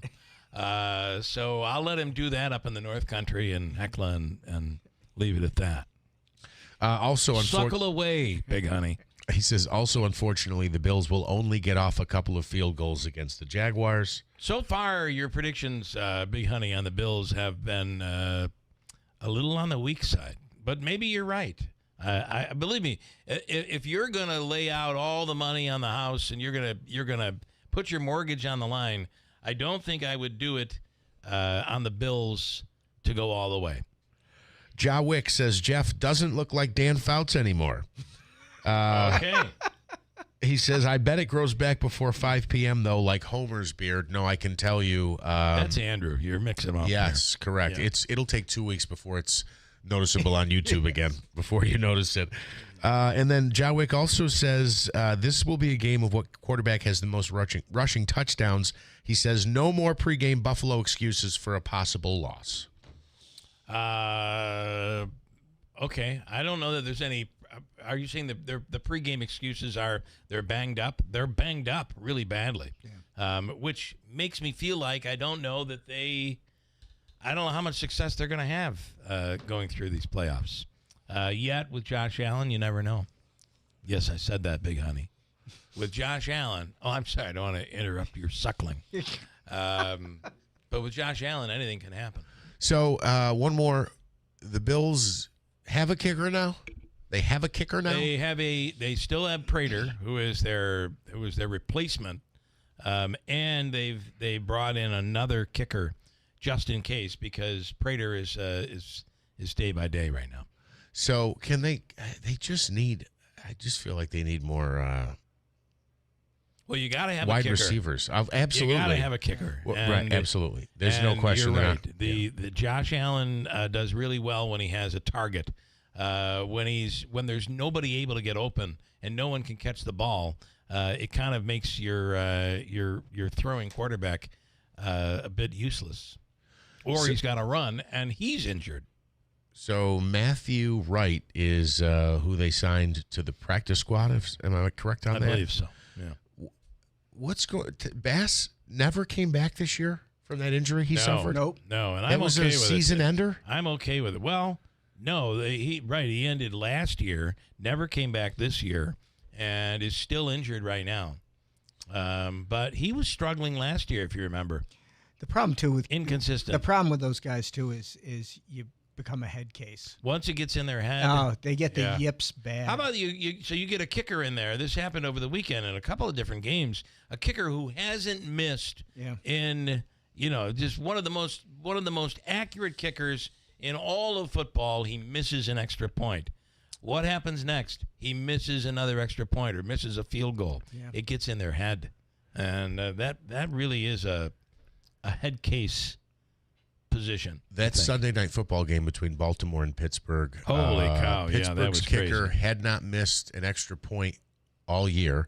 Mm-hmm. Missed an extra point to make it only a 2-point advantage, and then is it Loop, the kid for Baltimore? Is it Loop, a rookie kicker? I think he maybe he missed some kicks, but none inside 40 or something like that. But yeah, you're right. It's Dave, you get at the title. What his title is, so that I know what I'm saying because I never know who's calling in. Please, that was what an end to a football game there, right? Pittsburgh allowing Pittsburgh to move in. All right, it's time for Mohawk Valley Crime Stoppers Wanted Person of the Week, and I'm going to move to Tim on this. Mr. Reed, you are a board member with Crime Stoppers, proud board member, along with me and Ed Schmidt and so many others. Yes. The goal is to make our neighborhoods safer. Correct. And let the neighbors own the neighborhood. And you're able to report something that you see. If you see it, call. If you see it, report it. Yep. And you're able to allow somebody to report something anonymously, especially in the cities. That's a big deal today. Yeah, exactly. And I mean, it's been amazing, some of the calls that have come in regards to, I mean, this isn't jaywalking. This is really serious stuff. Yeah. So, yeah. And it's great that people are willing to, step forward. Let me bring in Sergeant Scott Hogue from the Rome Police Department. Sergeant, good morning. And thanks for calling in this morning. Who is Rome PD's Wanted Person of the Week? Who do we have? Dusty J. DeRoche. He was born 7/20/1995. He's a 30-year-old white male, about 5'8", 160 pounds, with brown hair and brown eyes. Last known address is in Rome, typically the Floyd Ave area. He's got a stack of warrants. He's in high demand. His attendance is high demand at multiple courts. Okay. He's most recently wanted by Rome Police Department on 3 different arrest warrants from the City of Rome Court. 1 arrest warrant for a felony charge of robbery in the 3rd degree. The 2 other arrest warrants are for misdemeanor charges, including petty larceny and criminal possession of stolen property in the 5th degree. These charges are in regards to several thefts that occurred in the city of Rome. DeRoche is also wanted on 2 bench warrants issued from the City Court of Rome for violating conditions regarding 2 past charges. In addition, as I said, he has a stack. Wow. He's also wanted by the Manlius Police Department, the New Hartford Police Department, and Cicero Town Police Department. He has no known address, but he's believed to be in the Utica, Rome area. So let me ask you, if I could, Sergeant, if you have this resume, at what point does the court say, all right, enough is enough, we're going to sentence you to time in jail or prison? Well, we're hoping at this point. At this point, I would say, when you start reading off stacks of warrants, I would say that it's about time. So, all right, we'll have this up on our news site at WIBX950.com with a photo and the complete story. And the key to this is, if you know something, if you know where this person is, it's completely anonymous. Sergeant Hogue, thank you for the time. We appreciate what you do. Thank you, gentlemen. All right, have a great day. MockValleyCrimeStoppers.com, and the full story will be up on our website coming up in a second for you to take advantage of and check out. Steven says, don't let walls fool you. Previously, he called ICE agents Gestapo and Nazis. I don't know. I started the whole thing out by saying I am no Walls fan. He was a horrible candidate. He's stepping down because he can't tell the truth, it seems. And he kind of made up his resume. So what clearly what I'm saying is, if that guy is the one who gave probably the best press conference yesterday, that's a problem, Steve, and that's my point. I'm not being fooled by anybody. Let me break. It's 7:32. We'll do Habaika's free money question of the day this morning. Davey, today, it is worth how much money today? $240. $240. Where'd that come from? I don't know. $240. Why don't we make it $240 and 50 cents? $240 and 50 cents. So $240 on the line. We'll do that free money question. And I'm going to tell you once again, another absolute doable question. We've not had a winner yet in 2026. We'll do that after news coming up here at WIBX. 28 years ago, Lori Potasowicz had a dream. With a natural love for pets, she wanted to become an expert groomer. So she set out to become the area's only nationally certified master groomer and launched her business, one paw at a time. With grooming expertise and a lot of loving care, Lori and her talented team began caring for pets one paw at a time. Cuts, shampoos, and styling, one paw at a time. Teeth and nails with no detail overlooked from head to toe, one paw at a time. Getting to know each and every dog and cat by name, the one paw at a time family grew, and Lori had a decision to make. Keep expanding? She followed her heart and decided to keep the one paw family atmosphere just the way it is, so she can keep taking care of the pets she knows and loves, one paw at a time. Lori and her team want to thank the families they serve for putting their trust in them to care for their four-legged family members, one paw at a time. 320 Oriskany Boulevard in Whitesboro near Woods Road. One Paw appreciates your understanding for their current waiting list for new customers. You still thinking job change in the new year? Yeah, I need something that's in high demand and more stable in this economy. IT? Yeah, cybersecurity, maybe even AI. That's what I did. Really? How? Went to My Computer Career. You don't need any prior experience, and you could start your new career in a matter of months. A lot of IT pros go to school there, too, to level up. Sweet. Are classes online or on campus? Both. Wow, I'll check it out. Thanks. Make this your year. Take the free career evaluation now at mycomputercareer.edu, an elite CompTIA certification partner. Financial aid is available to those who qualify, including VA benefits. Hey, I'm Mike Slater. My dad passed away at the age of 63. It's out of nowhere. Had a stroke. Super hard, obviously, for the whole family, but my dad had life insurance. This is why I have life insurance for my family, for my wife and 4 kids. And the best place to get life insurance is ethos.com, because you can do it in 10 minutes. And there's no medical exam and no blood test, just a few health questions. Get life insurance in 10 minutes so your family is protected. Ethos, ETHOS, ethos.com/Mike. Need a new bed? Don't wait for your tax return. Mattress Express has 1 year, no interest, no money down, and no payments for 90 days for qualified buyers. Stop into any store or apply online at mattressexpressny.com. Possibility starts with the right financial solutions from AmeriQ Credit Union. Get started today at ameriq.org/possibility.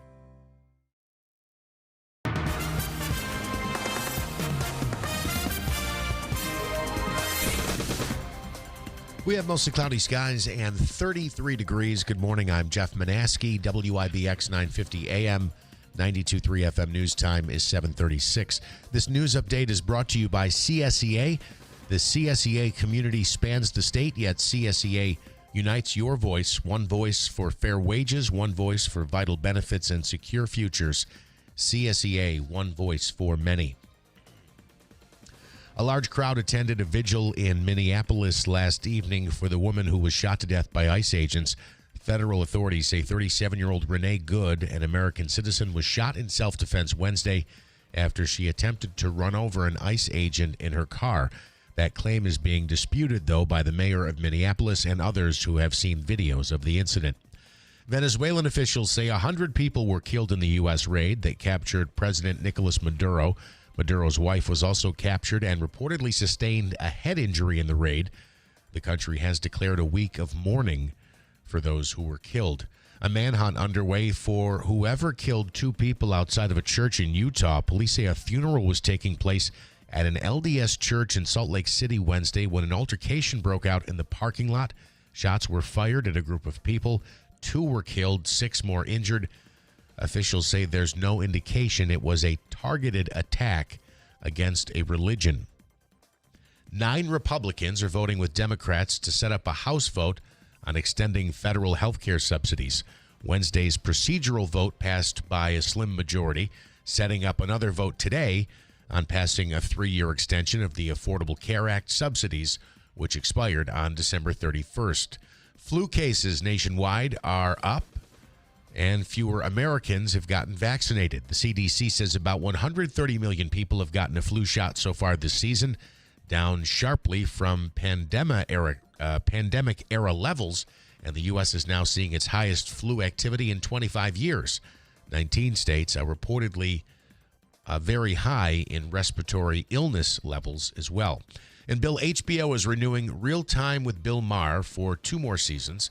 Maher has hosted the show since 2003. He's logged over 700 episodes. The comedy show brings figures from different industries together for lively, intense panel discussions. Season 24 of Real Time with Bill Maher premieres on January 23rd. WIBX 950 AM, 92.3 FM. News time is 7:39. Here's a look at your Weather Center forecast. Still may be some fog, drizzle around this morning. Could be some areas of ice in some spots, especially untreated road surfaces. Please travel with caution. Clouds give way to sunshine and the mild weather surges back in up into the upper 30s today. Tonight, 30, North Country 20s. Tomorrow, some rain showers and very mild into the upper 40s. A chance of rain Saturday afternoon. A little bit colder in the upper 30s. I'm meteorologist Ray Stejik at the Weather Channel, WIBX 950 AM and 92.3 FM.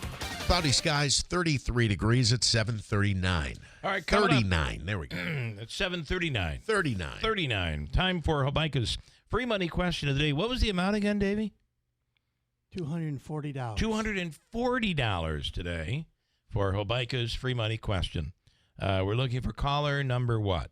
Caller number 6. Sixth caller right now at 315-736-0186. We'll do it next. Then we'll talk about this a little more based on the law, where I'm not sure opinion plays that much of a role. We'll talk to Chief of the Boonville Police Department, former New York State Trooper Dave Olney, coming up. Caller number, whatever Davey said, 6, 315-736-0186. We'll do it next. Whitesboro Central School District is looking for bus drivers to join their team now. Whitesboro is a leading school system in central New York with 7 schools, 3,100 students, and a 92% graduation rate. You can help drive our students' success. When you drive for Whitesboro, you get pay that's based on your experience, great benefits, a flexible schedule, and summers off. Call Andy at 315-768-9740 or stop by the garage, 20 Wood Road, Whitesboro. Need a new bed? Don't wait for your tax return. Mattress Express has 1 year, no interest, no money down, and no payments for 90 days for qualified buyers. Stop into any store or apply online at mattressexpressny.com. Hey, I'm Mike Slater. My dad passed away at the age of 63. It's out of nowhere. Had a stroke. Super hard, obviously, for the whole family, but my dad had life insurance. This is why I have life insurance for my family, for my wife and 4 kids. And the best place to get life insurance is ethos.com because you can do it in 10 minutes. And there's no medical exam and no blood test, just a few health questions. Get life insurance in 10 minutes so your family is protected. Ethos, E-T-H-O-S, ethos.com/Mike. Everybody loves the season of giving, but now the season of paying for it is upon us. That not-so-wonderful time of the year when millions of Americans open their credit card statements, stare in horror at the balance, and resolve then and there to find new ways to save money. If you're among those Americans, why not start by cutting your wireless bill in half right now with Pure Talk's Saver Plan? It's easy. You'll get unlimited talk, text, and 3 gigs of high-speed data on a super-fast, nationwide 5G network for just $20 a month. Just dial pound 250, say Mike Rowe, and you'll save an additional 50% off your first month. Ho, ho, ho! And if you're active or former military or a first responder, you'll save an additional 20% every single month. That's pound 250. Say Mike Rowe for the gift that keeps on saving from America's wireless company. Pure Talk. At Audion Hearing, our mission is simple: to make better hearing affordable for everyone. We're proud to offer high-quality, rechargeable hearing aids starting at just $98. Clear, comfortable, and ready to use right out of the box. And here's a study worth hearing. Research shows that wearing hearing aids can reduce your risk of dementia by up to 61%. Join over 1 million happy customers and hear the difference today by going to audionhearing.com. That's AUDIEN hearing.com. WIBX. This is Keeler. WIBX 950 and 92.3 FM. Now back to the Keeler Show.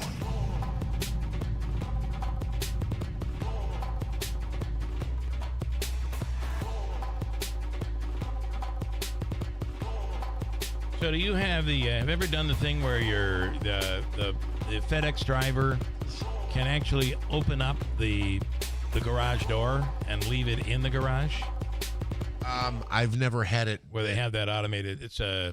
I know people that do it. I'm not familiar with this. And the UPS or FedEx driver or whatever, they're able to trigger your garage door. It opens your garage door. Dave, you're shaking your head like you use it. I don't use it, but I've heard of it. Yeah. And they can put your package right in your garage for you to drive over when you come home. Do they have a rule that they can't or shouldn't put it in front of a garage door? No.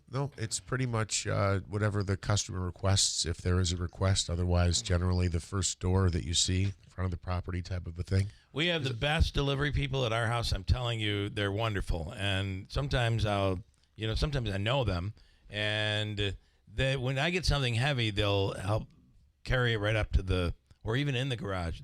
But I had one guy that was apparently in a big argument with his significant other, and he's on the phone screaming at her as he's walking up to the house, and I swear to God, he took my package and threw it against the door and walked away. I have it on video. Our delivery guys are good, and I think it's because they come every single day, right? Oh, my right, Dana? God. Yeah. Maybe more than one time a day. That happens. Here's Bill in Stittville, ready to take a shot at Hobica's free money question of the day. Hobica Law Firm, for all of your legal needs. And we know that Joe and Andrew represent people out there. For all of your legal needs, call the Hobica Law Firm at 315-724-1600. Davey, I've got an amazing idea. What if we leave the headphones plugged in every day? I mean, I'm going out on a limb on this one. But I think Jeff, what are your thoughts? Upper management needs to get in on that one. I have a theory on this, and I don't know if Davey will comment on this. You have like an OCD thing with the headphones being plugged in, don't you? You have an OCD like a yes. Yes. All right, we got to okay, let's do some therapy, okay?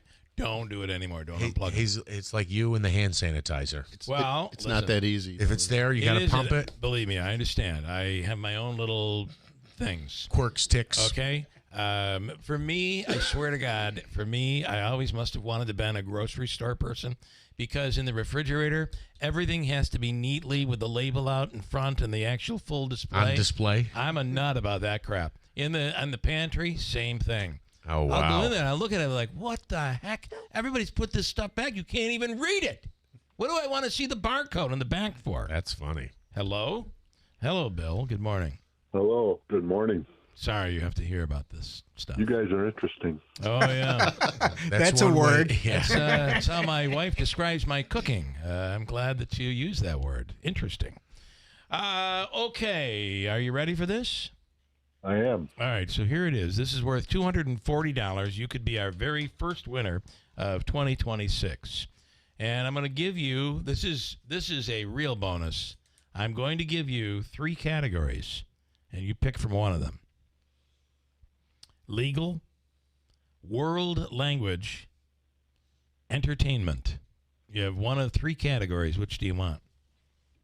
Entertainment. Entertainment. All right, here is your question. Remember, you have 7 seconds to get it in, and you win the $240 if you get it in correctly. Here's the question. In the TV show Friends, what was Ross's second wife's name? Ready, go. Jennifer. Was it Jennifer? No, it was Emily.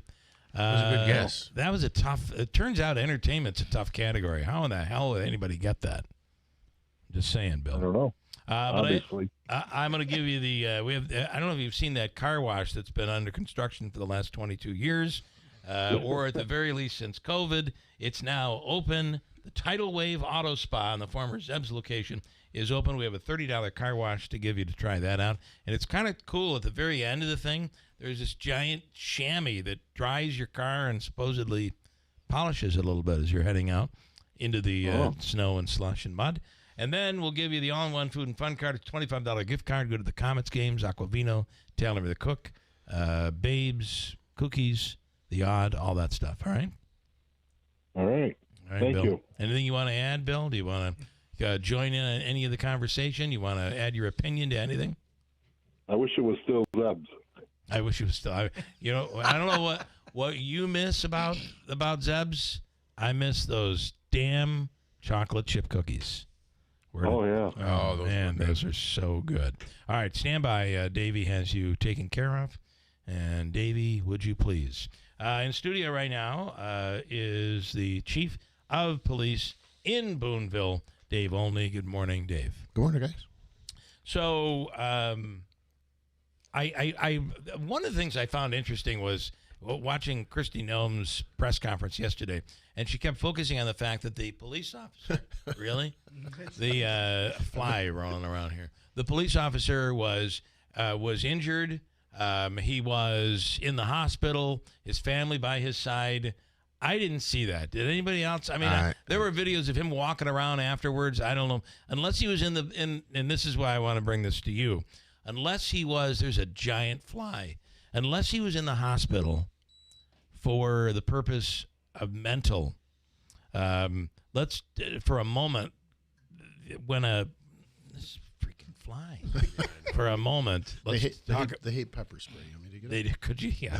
That won't hurt any of us in the room, probably. We have a comment from Lance. Can you hit Bill also with the pepper spray? So, but sometimes we don't think about the fact that when a police officer shoots and kills someone, it can be horribly traumatic on that police officer.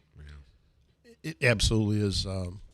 It's life-changing for everyone involved. Yeah, and that no one involved in that situation will ever be the same. So our interest, without getting into the opinion part of all of this, because it seems like everybody has quite the opinion on this. Although I guess we're probably looking at two different sides. What are the rules in New York State when it comes to using ultimately deadly force? So every police officer in New York State is guided by Penal Article 35. It's for the use of force. And everything that we do that we use force, that's what we're going to be judged on. So Article 35 sets out the parameters that we have to use, whether what the offense is that we're investigating, and what force is met with what force.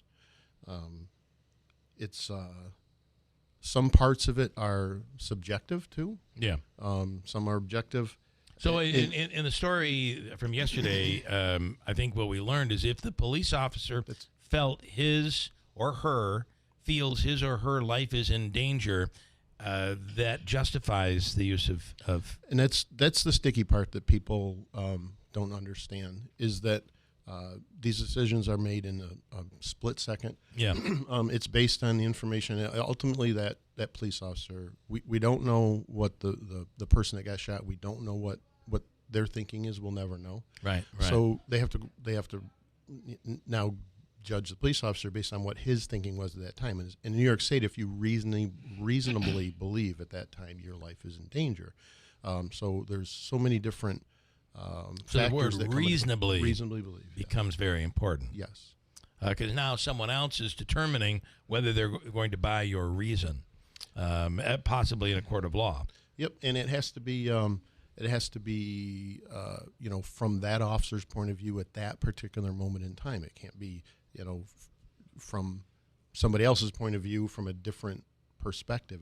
You have to really focus on what that officer was thinking at that moment, thinking and what his perception was. And again, that decision that was made, and I really can't comment much on what happened yesterday. I know almost nothing about what happened, and no relevant facts to make any kind of determination on what happened yesterday. Which, by the way, is interesting because everybody had an opinion with very little information. Yep. And I mean everybody. This is critical of all political sides, anybody who was talking about this yesterday did not have all of the information to be able to form and conclude a final decision. And this final decision is going to be years in the making. Yeah. It's going to be years in the making. If this police officer acted outside of policy, if he acted outside of law, he's going to be held accountable. And if he didn't, if he was justified, probably a large portion of the population isn't going to agree with that. They're not going to understand it.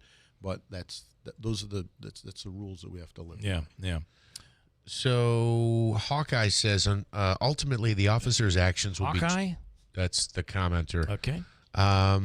Ultimately, the officer's actions will be judged through Graham v. Connor's objective reasonableness test. Correct. And anybody not familiar with that, it was established in the late 80s, 1989, analyzing police use of force claims, holding that excessive force cases fall under the Fourth Amendment, not the 14th Amendment or Eighth Amendment. The court ruled that force must be judged from the perspective of a reasonable officer, as you said, on the scene, considering the totality of the circumstance, not with hindsight, focusing on factors like severity, immediate threats, and suspect resistance. The immediate threats is another important part of this, in that if the thought is that vehicle was going to be driven away from police and into a crowd of people, that changes everything. Yeah, if there were people, let's say there were victims of something laying in the road 30 feet ahead of that vehicle, so we don't have that information. We can't make that judgment. We don't know what information that police officer had at that point in time. So I'm not defending the police officer. I'm not agreeing with what the police officer did. I'm saying we have to look at this objectively and reasonably. For Graham Connor, those are the standards we have to go by, and to make all these quick judgments and for everybody to be jumping on the dog pile here, no one has all the information right now to make an intelligent, informed decision on. Can I explain to you why that doesn't work?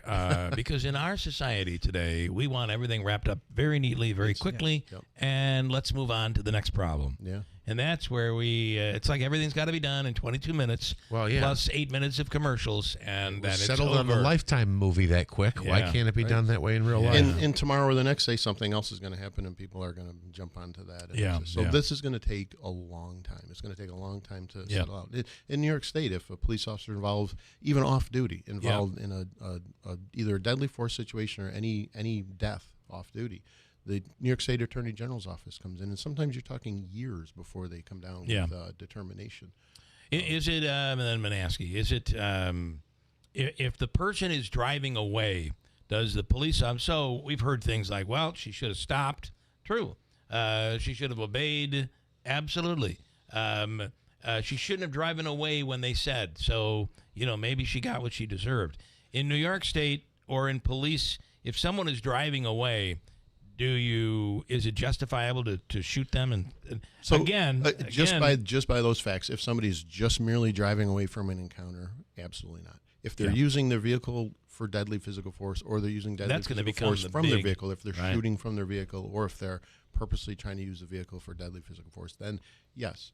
That is going to become the big part of this whole story, is you're going to have to determine, was she trying to run over the police officer? And how do you determine that? Because she's no very longer with difficult. us. Yeah. So a lot is going to come to the perspective of that police like officer. an NFL instant replay, it's really awesome to watch these instant replays frame by frame in slow motion.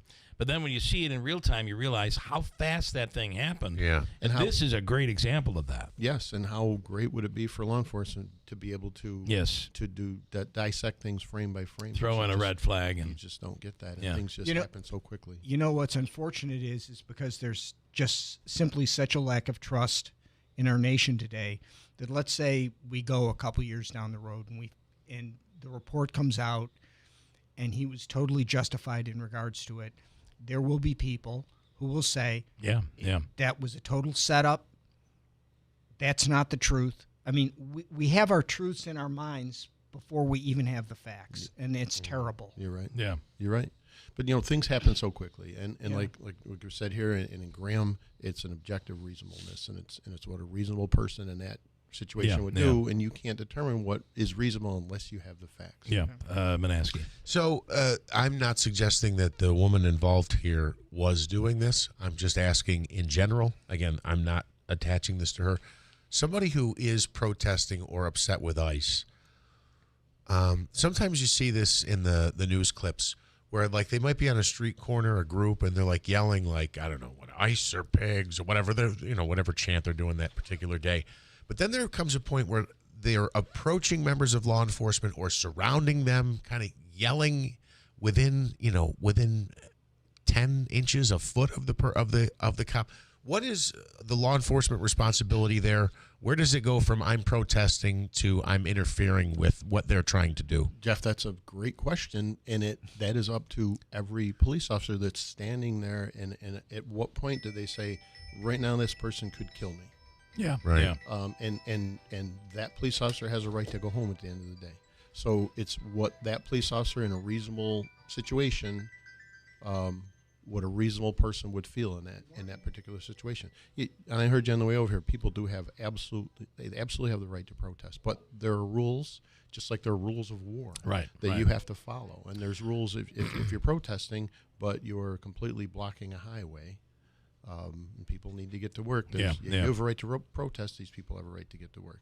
You have a right to yell at a police officer to a certain degree. A police officer has a right to do their job, too. But how we react to that, whether you're apprehending them, throwing them to the ground, or shooting them, this is all and that's all in Article 35. You can't, Yeah. and any citizen, if I push you, you can't pull out a gun and shoot me. Right. You can push me back by, Article 35. This all is coming down to she was in a vehicle, and the certainly ICE is saying that she was using that vehicle, and the president has said it, and Kristi Noem has said it. She was using that vehicle as a weapon to kill the police officer. And that's why he did what he did. So that's what this is really all going to come down to. Yep, and it's going to take a long time. It's going to take a long time to get there. Proper facts. Thank you for what you do. Thank you very much. And we have to break. Stand by here. WIBX Utica Road, W295 From the WB Payne Insurance Studios, your news talk leader since 1925. WIBX 950 and 92.3 FM. Now the latest from Fox News. Protesters call it murder. The head of Homeland Security calls it self-defense. I'm Dave Anthony, Fox News. They are angry, demonstrating against ICE last night in Minneapolis after an immigration officer shot and killed a woman in her SUV. ICE officers and agents approached the vehicle of the individual in question, who was blocking the officers in with her vehicle, and she had been stalking and impeding their work all throughout the day. DHS Secretary Kristi Noem says that was domestic terrorism. Agents repeatedly ordered her to get out of the car and to stop obstructing law enforcement, but she refused to obey their commands. Noem says she weaponized her vehicle in the the officer opened fire in self-defense. Minneapolis Mayor Jacob Frey says that is BS, urging ICE to get the out of Minneapolis. We do not want you here. The woman who was killed has been identified as Renee Nicole Macklin Good. We know she's 37 years old and recently moved to Minnesota. City and state officials said she was murdered by ICE, calling DHS a propaganda machine, explaining that this woman was just trying to get away and drive away from the scene when she was killed. Fox's Alexis McAdams in Minneapolis. 2 people are dead in Salt Lake City, Utah. 6 wounded in a shooting last night outside a Mormon church where a memorial service was happening inside. Democrats remain critical of the U.S. operation in Venezuela that captured leader Nicolas Maduro, who is now jailed on narco-terror and drug charges in the U.S. They're pushing a vote today in the Senate on a war powers resolution trying to force President Trump to get authorization for future action in Venezuela. Vice President Vance tells Fox the U.S. has to control the Western Hemisphere. If we cannot follow the basic principle, which has been a cornerstone of American foreign policy for 200 years, that we control our neighborhood, a lot of bad people are going to take advantage of it. House Republicans could take a stand against President Trump today in votes attempting to override 2 vetoes of legislation that passed with bipartisan support. One funds a clean water project in Colorado. The other deals with Florida Everglades protection. America's listening to Fox News. Wesley Financial Group is not a law firm. I'm Chuck McDowell, founder of Wesley Financial Group. Did you buy a timeshare because they told you it was a great investment? That's a lie. Most timeshares can be bought online for $1. To find out what your timeshare is worth and to cancel it, call us today and we'll send you our timeshare exit kit free with all your options for cancellation. Call Wesley for your free exit info guide. 800-486-9600. That's 800-486-9600. Hey, I'm Mike Slater. My dad passed away at the age of 63. It's out of nowhere. Had a stroke. Super hard, obviously, for the whole family, but my dad had life insurance. This is why I have life insurance for my family, for my wife and 4 kids. And the best place to get life insurance is ethos.com because you can do it in 10 minutes. And there's no medical exam and no blood test, just a few health questions. Get life insurance in 10 minutes so your family is protected. Ethos, E-T-H-O-S, ethos.com/Mike. Well, Senate Democrats consider that war powers resolution today, trying to limit future Trump military action in Venezuela. The president is making a new push to spend more on the military. $1.5 trillion in defense spending would allow the U.S. to build a dream military, President Trump says in a Truth Social post. The $1.5 trillion figure is a substantial jump from the nearly $1 trillion approved in current federal spending for the military. President Trump's increased tariff revenues will allow the U.S. to easily hit the $1.5 trillion number while also paying down the debt. Congress is in talks on a series of appropriations bills to fund the government for the next fiscal year. At the White House, Jared Halpern, Fox News. Nick Reiner has a new lawyer and still hasn't been arraigned in Los Angeles after 2 court appearances on charges that he murdered his parents, famed actor and movie director Rob Reiner and Michelle Reiner. His now ex-lawyer Alan Jackson can't say why he withdrew from the case, but did say, pursuant to the laws of this state, pursuant to the law in California, Nick Reiner is not guilty of murder. Now, there's also a man in Wisconsin expected to enter a plea today. He's also accused of killing his mom. 18-year-old Nikita Kasap faces multiple charges, including 2 counts of homicide after investigators say he shot his mother and stepfather in February and lived with their bodies for weeks before fleeing. Kasap is expected to agree to the deal during a morning hearing in Waukesha County Circuit Court in suburban Milwaukee. Authorities say Kasap planned the killings to finance a broader plot to kill the president and overthrow the U.S. government. Ted Lindner, Fox News. On Wall Street, more selling is in store ahead of new unemployment numbers due out this morning. Dow futures are down nearly 200 points after yesterday's 466-point plunge off of its record high. The Nasdaq, though, had a modest gain yesterday. I'm Dave Anthony. This is Fox News.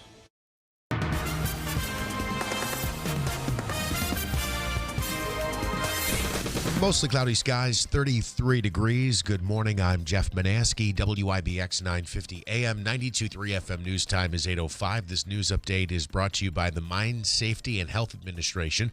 The Mine Safety and Health Administration reminds you that mining accidents and injuries are preventable. Staying alert and focused can keep you safe. Take time, save lives. Visit msha.gov. A maintenance building behind Stroud Middle School caught fire last night, keeping firefighters busy late into the night and early morning hours. The blaze was reported around 9 p.m. Investigators still looking into what caused the fire. No injuries were reported.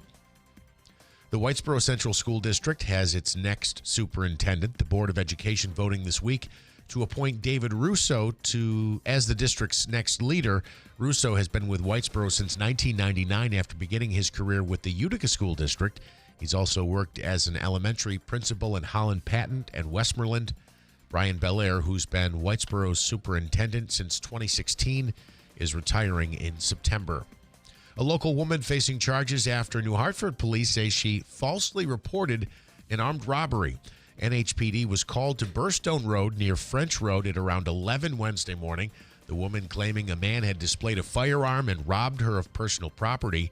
Police say, though, after investigating, they believe 46-year-old Jennifer Lincoln made the story up.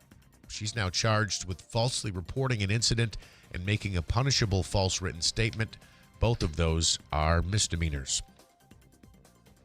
We'll be joined later this hour by Oneida County Executive Anthony Picenti. Earlier this week, he announced the county's artificial intelligence task force has been finalized, marking what he calls a significant step toward the responsible evaluation and use of AI across county government. The framework ensures that Oneida County approaches AI thoughtfully, responsibly, and with the public interest at the forefront. Picenti says AI has the potential to improve efficiency and service delivery, but it must be implemented with clear safeguards, transparency, and accountability. Again, the county executive is scheduled to join us in about 15 minutes. And that big plant, or one of 4 big plants in Clay, Micron Technology, revealing its official groundbreaking date. A ceremony scheduled for January 16th at 1 p.m. at the project site at the corner of Route 31 and Cotinoy Road. Micron wants to build up to 4 factories at a cost of $100 billion, but the first won't open until 2030. Construction was supposed to start in 2024, but an environmental review took longer than expected. WIBX 950 AM 92.3 FM news time is 8:08. Here's a look at your Weather Center forecast. Still may be some fog, drizzle around this morning. Could be some areas of ice in some spots, especially untreated road surfaces. Please travel with caution. Clouds give way to sunshine and the mild weather surges back in up into the upper 30s today. Tonight, 30, North Country 20s. Tomorrow, some rain showers and very mild into the upper 40s. A chance of rain Saturday afternoon. A little bit colder in the upper 30s. I'm meteorologist Ray Skidjic at the Weather Channel, WIBX 950 AM and 92.3 FM. Cloudy skies, 33 degrees at 8:09. All right, in sports, college football playoff back at it tonight. Number 6 Ole Miss will take on number 10 Miami in the Fiesta Bowl from Glendale. The Rebels have advanced to the CFP semis after wins over number 11 Tulane and number 3 Georgia. The Hurricanes also hope to stay hot. They beat number 7 Texas A&M and number 2 Ohio State. A member of the Kansas City Chiefs finds himself in the middle of an off-field controversy. Wide receiver Rashee Rice accused of domestic violence by his ex-girlfriend. She posted multiple photos showing her physical injuries on social media yesterday. The Chiefs released a statement saying they're aware of the allegations and are in communication with the NFL, but at this time have no further comment. 3 people under arrest in connection with a home break-in of Browns quarterback Shedeur Sanders. Ohio authorities say a 4th suspect is still loose, but has been identified. The arrests stem from a November incident where police say about $200,000 in property was stolen while Sanders was making his NFL debut against the Ravens on Sunday. How do you know he's not home? Because I'm watching him on television right now. Yeah, that seems to be the new thing, right? You see him in sports and on TV, and you go rob their house. Alabama quarterback Ty Simpson announcing on Instagram he's foregoing his senior season and is declaring for this year's NFL draft, which will take place in April. He's projected to be one of the top 3 quarterbacks available. Some reports say the Jets have an eye on him as they continue their franchise-long search for a franchise quarterback. The Jets went 3-14 this season. They have the 2nd and 16th picks in the first round. Colgate, a big win last night as they knocked off American 64-62. It was a big go-ahead three-pointer from Ben Tweedy as Colgate sparked a comeback. Syracuse plays on Saturday. The Utica Comets won last night. They beat Springfield 5-1. They've gotten at least 1 point in all 3 games they've played so far this season. The Comets are back home Friday night, 7 o'clock start, Adirondack Bank Center. That is also the sock toss game. Smitty, Syracuse plays Saturday at 2 p.m., and their opponent is at the tip of 2. Tip of 2. That's high 2. Plays at high 2 p.m. And it's low 2, I thought. Low 2 the p.m. tip of 2. Tip of 2. Who do they play? Pittsburgh. Thank you. Panthers. Listen, make your prediction for Sunday's game, Bills-Jacksonville. I'm going to say the Bills by 6. Tim Reed, good morning. Bills by 3. Bills by 3. Manaski. Jacksonville by 15. No, I think the Bills do win. I think they're a better team than Jacksonville. I know Jacksonville's hot, but I know Josh Allen doesn't have wide receivers. To me, that really bothers me. I doubt whether the Bills can make it to the Super Bowl with the wide receiver core they have, the tools they have for Josh Allen. But Trevor Lawrence, to me, is a very inconsistent, unreliable in big games. I think the Bills win by 10. Ooh. I think it's going to be a not as close as everybody thinks. I hope, for your sake, I hope you're right. Yeah. Is the game... Well, listen, it's and whether you're a Bills fan or not, we should all be, for commerce. The Bills go all the way. There are going to be some amazing Super Bowl parties. The conference championships will be bigger than ever. Just like the Yankees in the World Series. Look, if you're a Mets fan or vice versa. I've said this for years, just for history and humanity. Just like the Buffalo Bills. For humanity. I mean, how many win one for how God's many sakes. fans did the Cubs get because they couldn't win a World Series for 100 years? Yeah. And again, it's not 100 years for the Bills, but I feel like the Bills, especially those years where they were the 16, 18 years, they went with the playoff drought, the 4 lost Super Bowls. I feel like they had become the NFL's version of the Cubs, the lovable loser, the team you want to see win, but never seems to get over the hump. Most of those years that they went to the Super Bowl, the Bills were dominant. Right. Until they got to the Super Bowl. We're blowing teams out in the playoffs. That's what the year with the Giants, the Bills were unstoppable. And look at what happened. Yeah. And the way that happened. Yeah. It's terrible. Okay, we'll see what happens. I hope, I hope we're all right. I hope they win the Super Bowl and they have a downtown celebration. I'm going to be there. You're going to be there. I'm going to skip the day from here and go down. No, what if we broadcast from there? Yeah, we could. We have stations down there. Yeah. You know how brutal the weather can be. We're getting mild weather before you know it. Next week we'll be back into the teens. New York Sash has buy 2, get 1 free going on right now. Buy 2 New York Sash windows, get 1 free. Buy 10, get 5 free. Buy 20, get 10 free. And there's no limit to the savings. Installed by professional installers that do a tremendous job. And it really will change your energy bill. It's a big home improvement, and it'll increase the value of your home. Stop dealing with the cold. Deal with the experts. Visit New York Sash, 349 Biscayne Boulevard, Whitesboro, or go online at NewYorkSash.com. Let their family take care of your family this winter. And if you're in pain, people of all ages can experience any level of discomfort, knees, hips, and back, and they say it comes from your feet. There is an option out there that many people swear by. No obligation, personal fitting. It's free if you go to the Good Feet store and get fitted for their 3-step system. Made in the USA, a lifetime warranty, strengtheners, maintainers, and relaxers. There are many out there who say that completely changed their life, that it was all about the way they were walking that was causing the pain. The Good Feet store is now here, 4630 Commercial Drive in New Hartford. And you can call for information or directions at 315-999-3910. It all began in 1985 with a single goal, a commitment to brighten our community. And with your kindness, that light grew brighter. Because for 40 years, you've helped Food Bank of Central New York deliver healthy food and hope. But that need continues to grow. So this year, please consider giving a little extra and make sure the light we shine together never goes out. Brought to you by Tallman's Tire and Auto Repair, located in Utica, Yorkville, Rome, and Herkimer, and online at tallmanstire.com. Possibility starts with the right financial solutions from AmeriQ Credit Union. Get started today at ameriq.org/possibility. Whitesboro Central School District is looking for bus drivers to join their team now.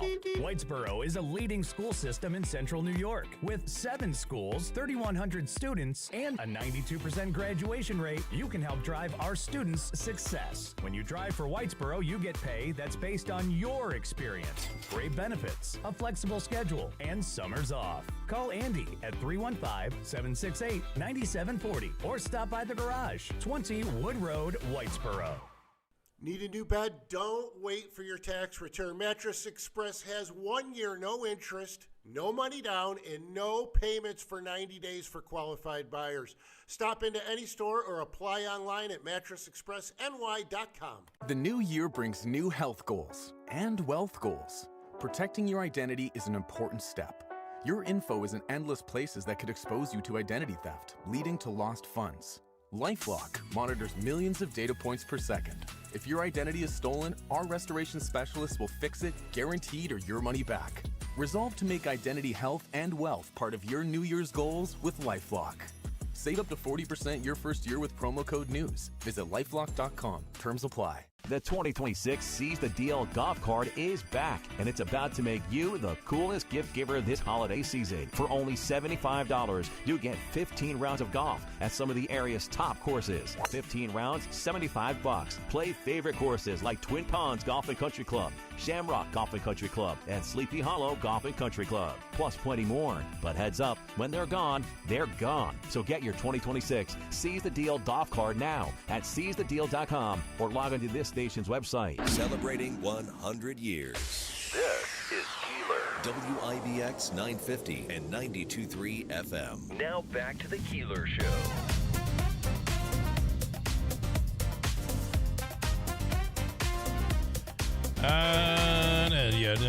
I was mentioning to Tim that he needs to see either Dr. Zielinski or Dr. Shemaleski at the Falcon Clinic for the osteopathic manipulation treatment, OMT. We've talked about this. We're going to do it. You're going to do it? Yeah. Okay. I'll talk to you after the Oh, you're going to do it. Okay, Yeah. good. Because I was willing to, I have a place coming up soon. I know. And I know you've been having a few aches and pains, so I was going to give up my spot for you. I think I'm going to jump on it. Okay, you are. Okay. Yeah. I will trade places. What is this? You have an appointment? You're giving it up? Here's what I think they'll let me do this. Is this like one of the ticket reselling? Yeah. If he offers I have to- 50 and I have I to can pay offer a- 75? I got to pay. Do you have a parking pass? Here's how Does it come with a works. parking pass? Here's how this will work. I have an appointment coming up next week at the Falcon Clinic for this OMT, and it really just it adjusts you.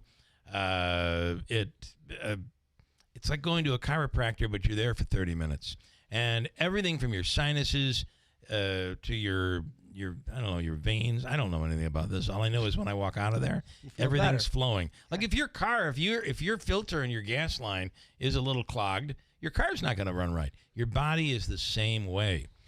So, Manansky, I have an appointment next week. He got an appointment for when? February. So I said, I'm doing pretty good right now. Why don't you take my appointment and I'll take yours.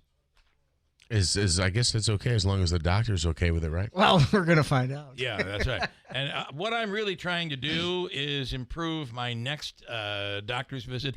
I'm going to use his vitals and blood pressure, all the blood work, and we're going to mix them up. Never been so healthy. Yeah, huh? that's like, you're looking good. It looks like you walk maybe an hour a day, a row for at least. You do all those exercise things that I should do.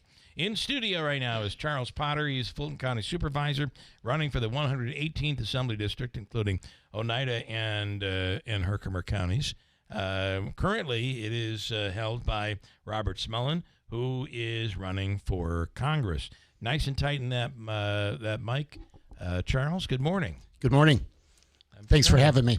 I'm going to move the camera around a little bit to try to get you on camera so you're on YouTube. Tell us about you, where you're from, and all of that. Sure. Thanks for having me this morning, Bill. I am Charles Potter.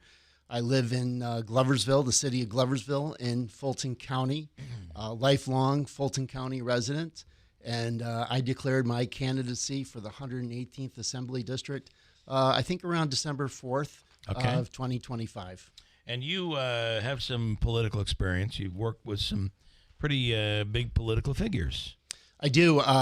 Last week, I was sworn in, I think it was last Friday, my 14th year as a Fulton County supervisor representing the city of Gloversville, Ward 4. It's the western part of the city. Okay. And yes, I've worked with Senator Jim Tedisco, Congresswoman Elise Stefanik, and numerous other officials that represent Fulton County. Is the connection still open? I'm sorry? No, apparently not. I guess not. Yeah, I don't know what that is either. As you know, the drinking age was only 18 when I graduated high school. Actually, it was right on when they changed it, but I was grandfathered in. And the bars in Oneida and Herkimer County are up until 2. The bars in Gloversville were open until 4. And there was a place called The Connection. There was an upstairs and a downstairs. Yeah. And you're familiar with that? Yeah. Well, it's still there. It is still there. Yeah. Well, that's where we went, Tim. The cellar, it's called. The cellar. Yeah. You hadn't had enough fun at 2. You needed more. That's right. More. Right. You knew, and actually, I received my first parking ticket and my first court appearance in Gloversville, as a matter of fact.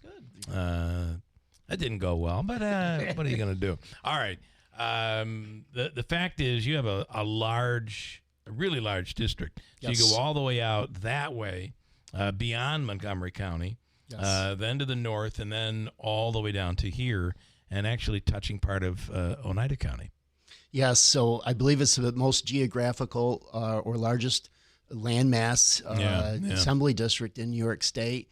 I believe it's 4 towns in Oneida County, 1 town, the town of Richfield Springs in Oswego County, the western part of Montgomery County, where it's Glenn and Charleston. How do they get you down into Richfield? If you look at the map, it looks like they totally, when they redistrict, totally jumped over 1 county to put you in that 1 town of Richfield Springs. I think you have a little piece of the town of Columbia as well, which is right over there by Richfield Springs. I know that because I grew up in that area. Nonetheless, large. How do you, running as a Republican? Yes, how sir. How do you represent all of the people? You know, some would say here we used to have Mark Butler in this district. He was from here. Now, you know, we hate to give up that seat. Are we giving up the seat if you win? Are we giving up that local touch from our assemblyman? Well, I loved Mark Butler, and I worked with him for a long time. I brought him when I was the chairman of the Fulton County Board of Supervisors in 2016. I was the second youngest chairman in county history. Wow. I was able to work with Mark Butler, and that was the transition of Senator Farley, and then Senator Tedisco won that. But I see myself as a public servant representing all people here in the 118th Assembly District. I'm a 3rd-generation leather merchandiser. It's a family business. So I know the area well when we go out and harvest the deer skins and the raw deer products and animal products. So I'm very well versed. So that's what you do for a living? Yes. Yep. I'm a as well as all of your political work and supervisor. So explain that. We are the leather stocking region, and I've never really known much of what that is. Yeah. So what we did is we cultivate or collect the raw pelts. We have numerous tanneries. You know, the tanneries obviously are have a smaller footprint nowadays. But we move that from a raw product to a finished product, and then we get some custom orders, and we either color it or we dye it at a specific weight, and then sell it to a shoe trade or a gloving trade. Wow, that's really cool. Yeah. I wish you'd get more deer pelts because we've got too many of them. Yes. Are there deer shoes? There probably are. Right? Yeah. So there's quite a few Boots. companies. There's a company called Deer Stags. PW Minor was big up in the Buffalo area, or I'm sorry, the Batavia area. Yeah. And they did orthopedic shoes. Oh, interesting. Yep. And so you would it was called shoe lining. You would have this piece of deer that was maybe 1 millimeter thin, and that's what gave you the cushion of the shoe. Wow, that is so. How long does this? How deep into your history does this go? Into your family's history? My How far grandfather, back? my grandfather started this. He broke out. He was with a firm called Gates Mills. Then he broke out on his own around 1958, and then we started to have our own tanneries. And then we moved into sub-agency with the tanneries. Okay. And so that's where we are now today. Well, we, a lot of in that region, shoes, gloves. Yes. Gloversville. It all Yes. kind of makes sense, right? Yes. What do you, what can you do for New York State? What is bothering you? What do you feel like you can work on? And how do you work in you're going to be in the minority. Yes. I don't expect any miracles. So how do you do all that? I see myself as a bridge builder. So if I'm lucky enough to get this seat, my plan is to go down there and try to work across the aisle, get some small wins for the district. When I announced, I had a 4-point plan, basically. But one of the wins that I would like is just use Caroga Lake, New York, for instance. They have no cell phone service. Oh, interesting. So, and by the way, Caroga Lake is hot right now. Hot. With the all the arts that have taken over the old Sherman Park there, which we spent a lot of time. And when with. I was chairman, in my remarks, I had 3 locales. So staycation was Caroga Lake, because when you go to Caroga Lake, you're staying up there. Yeah. And you're going to do fires and Vromans. Yeah. And now that CAC, the Caroga Lakes, has really taken off. Yeah. I called Mayfield vacation, because that's when you go to the Great Sacandaga Lake and do your boating and stuff. Yeah. And then I called Northville area a destination, because you're going up there with the trails, Lake Placid trails, Right. Yeah. So Fulton County, I think, is a very tourist-type mecca. Yeah. So that's what my promotion was. All right, interesting. Anything else you want us to know? And we'll have you back. This is going to be a long year. Yeah. Yes, sir. Yes, no, and I very much appreciate the invite. If you would like me back, I'm more than happy and at your request, and do it. The name is Charles Potter from the Gloversville area. On your way out, say hi to the county executive, Oneida County executive, who I believe is out there. Okay, thank you. Do you have a website? We will have a website by the end of the weekend. So I will follow up with your radio station with all that info. Awesome. Thank you. Okay. Good luck. Interesting. Thank you so much. By the way, right now, 2 candidates, including yourself, in the primary. Yes, there'll be a there will be a Republican primary. primary on June 23rd, and so far 3. Yeah. But we feel like we're locked and loaded and ready to go. Okay. All right. Good stuff, Charles. Thank you so much. We appreciate it. Thank you, guys. Quick break. County Executive Anthony Picenti. A lot going on right now. We'll get into it coming right up here. Hurt in a car? Call William Attar. 315-444-4444.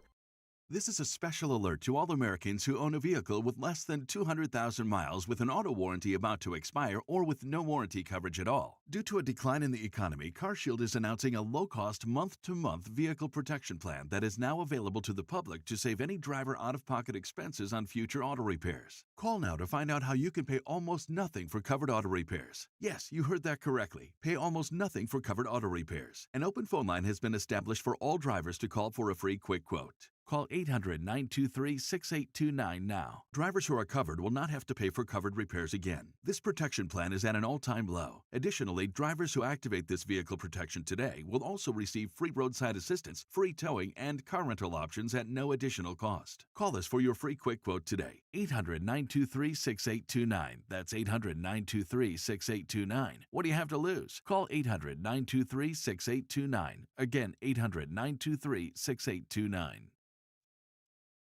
Possibility starts with the right financial solutions. From Americu Credit Union. Get started today at americu.org/possibility.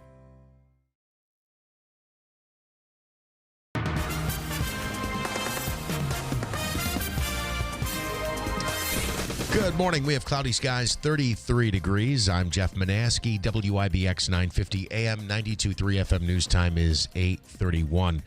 Tensions still high in Minneapolis after an ICE agent shot and killed a woman they claimed was trying to run them over with a vehicle. A federal agent opened fire on 37-year-old Renee Good during an enforcement operation on Wednesday. Multiple neighbors, bystanders, and reporters said she seemed to be driving away from the scene when she was shot. The Senate will vote today on a resolution that would block President Trump from taking further action in Venezuela without congressional approval. The bipartisan War Powers resolution only needs a simple majority to pass. Trump could still veto any resolution to limit his power if it were to pass Congress. A manhunt underway in Utah after a shooting that left 2 dead, 6 more injured. Police say a fight broke out in a parking lot of an LDS church in Salt Lake City during a funeral, and then shots were then fired. The names of the victims and a possible motive have not yet been released. Testimony continues today in the trial of a former Texas school officer charged for his slow response in the 2022 Uvalde mass shooting. Former officer Adrian Gonzalez is accused of failing to engage the gunman after arriving at Robb Elementary School just before the shooting started. 21 people were killed, many of them children. I got to say, shooting. I think this is a really interesting case, and to see where this is going to go, because you're really actually charging someone for kind of being a coward. I kind of find that very interesting, right? Yeah. This is a bold move. Yeah, officially the language used here is failing to engage the gunman, which means get into a shootout with him, right? And what his defense is, he was waiting. It was only about 3 to 5 minutes, but during that time, that's how they all got killed. Children, that's when they were all killed. So the policy always has been since Newtown, I think, is that you go in, you don't wait outside. But I find this a very interesting case. Well, it's interesting. It's like everyone's complaining that the police are too aggressive. This is a case where they were passive. Yeah, and somebody could go to jail for that. Yeah. So going to be justifying use of no force. Yeah. Yes, to justify use of no force. And Bill, the college football playoff continues tonight. It's number 10 Miami against number 6 Ole Miss. That's a 7:30 kickoff tonight on ESPN.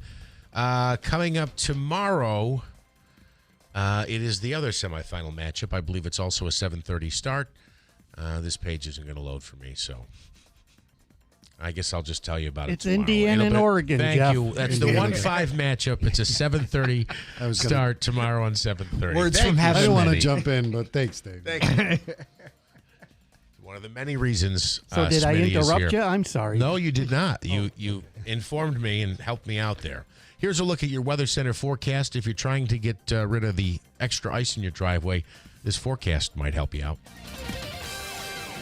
Still may be some fog, drizzle around this morning. Could be some areas of ice in some spots, especially untreated road surfaces. Please travel with caution. Clouds give way to sunshine and the mild weather surges back in up into the upper 30s today. Tonight, 30, North Country 20s. Tomorrow, some rain showers and very mild into the upper 40s. A chance of rain Saturday afternoon. A little bit colder in the upper 30s.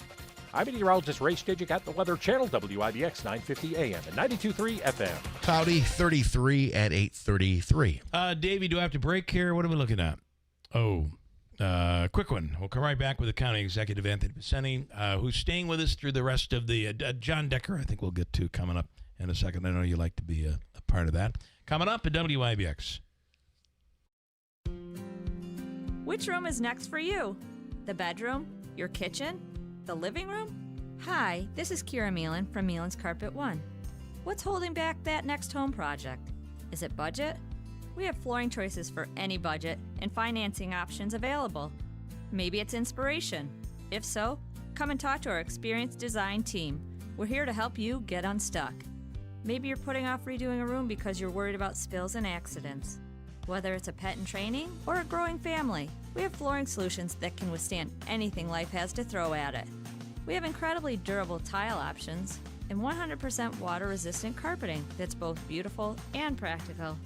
We have options that inspire, designers who will help bring it all together, and always a beautiful installation.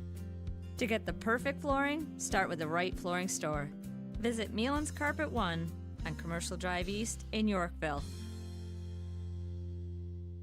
Embarrassed by ugly yellow toe fungus? Living with toe fungus it's embarrassing. I was afraid to take my socks off. I hid my yellow and crumbly toes from everybody. Introducing Crystal Flush. Crystal Flush is the only FDA-registered 2-in-1 home treatment that attacks your toe fungus from both the inside and out. Crystal Flush's new and different combination system knocks out toe fungus for good. Guaranteed. Crystal Flush is different. After just a few weeks, my fungus was gone.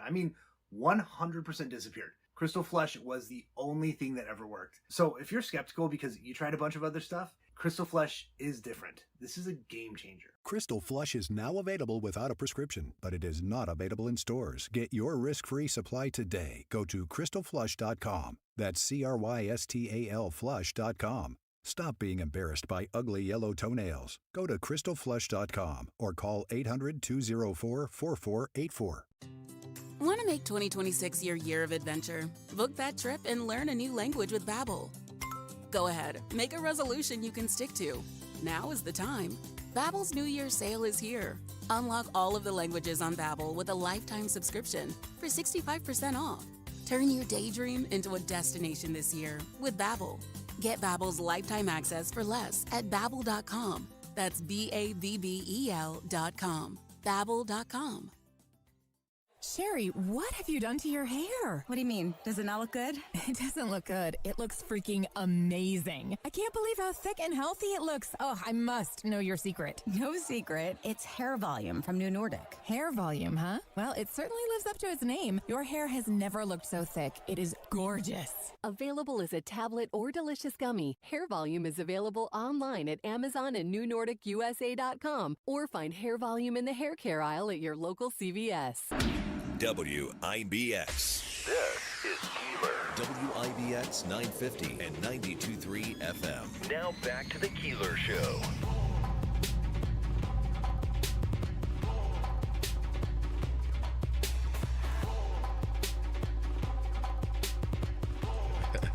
In studio right now is the County Executive Anthony Pacini. Good morning. And good morning. Did I get your water in and everything? Oh, I'm good. Yeah, I'm good. I'm good. Adam Sandler. No, yeah, that's okay. The water boy. Water boy. Yeah. Parked the car. You did everything. Yeah. Thank you. Appreciate it. I brushed it off too. Okay, For well, you, thank so. you. I appreciate it. And I actually cleaned off the little camera in the back, so thank you. You'll be able to reverse easily. This is from Sue in the city of Utica. This is on. This is not county related. I just wanted. I mentioned. I would mention. I would read this. Speaking of the officer shooting of the woman in Minneapolis, he can't be judged like a police officer. Sue says, knowing the rules in order to shoot, as he was not police but ICE. Most have been barely trained. People who have not been vetted like a police officer would be in a different mindset than a trained police officer.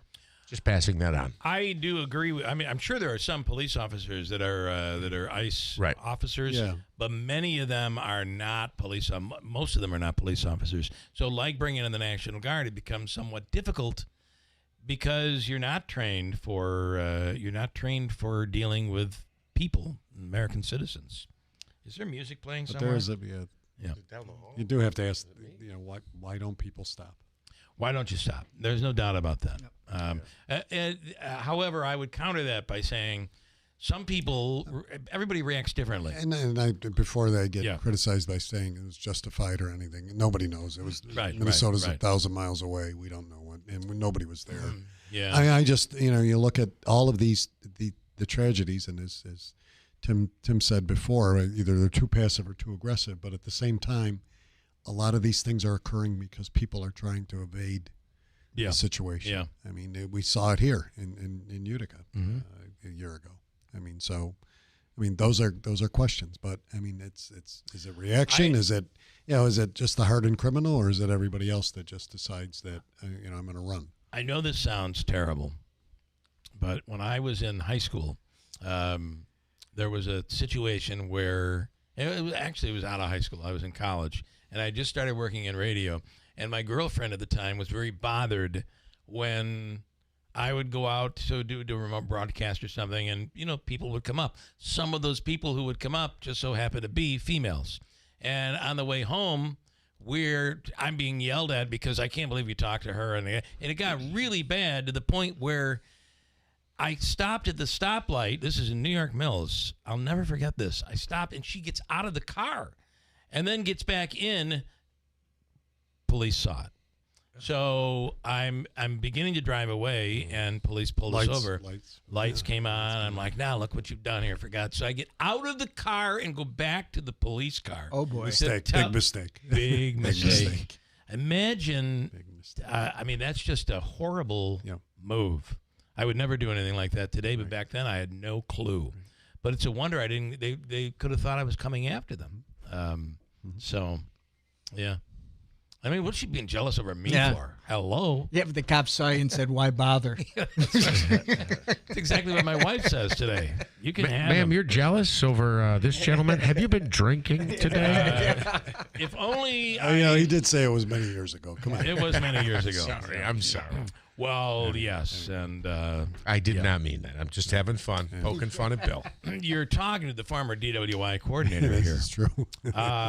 Speaking of AI, speaking of AI, I don't know how I got there. I know, but that's good. This, I listen. If you're not digging in, you are being left behind when it comes to artificial intelligence. Right, and we probably. I don't want to say that we're behind, but because I think it's just been snowballing much more in terms of everything, and certainly the use of it, promotions of sorts of it, and it's starting to become part of our everyday life in a lot of ways, and is working its way into business, into education, certainly into government, and so we were talking the other day, and I recall years ago. I was working in county government many years ago when I was chief of staff to the county executive. We didn't have email in those. Yeah, think about that. In those days. Yeah. Until it started coming into the the 90s, 93, 94, 95. You started. The whole internet system was starting to be incorporated into. Like anything into else, the workplace, and if you did have email, chances are the people you wanted to talk to didn't. And at that time, we had to make a lot of adjustments. Yeah. And then when I went to the Department of Labor, we had to make a ton of adjustments in terms of, the job bank and how we posted them, because you had all these other, internet, businesses. So this is, again, I guess the next step, or has been, and it's not that it's new today, or it's been around. It's just getting more and more attention, but we need to really take a look at both sides of how does it help us? Yeah. How do we prevent it from hurting us? And I think that's those are equally important pieces. Well, and I didn't put these two together, but you had the case with the county attorney. Sure. Sure. And so, what is appropriate? What is not? I spoke with we actually had him in studio talking about AI recently. He is a part of ownership of a company in New Jersey. They just purchased a company in Buffalo. They do accounting for contractors. So it's a big deal in upstate New York right now with all of the construction that's going on. But they use AI, and the prediction that he has is that it will eliminate most of the accounting jobs going forward. However, what they use AI for is they had a system built for them. It's completely closed. It does not go outside. It only works on what is fed into it.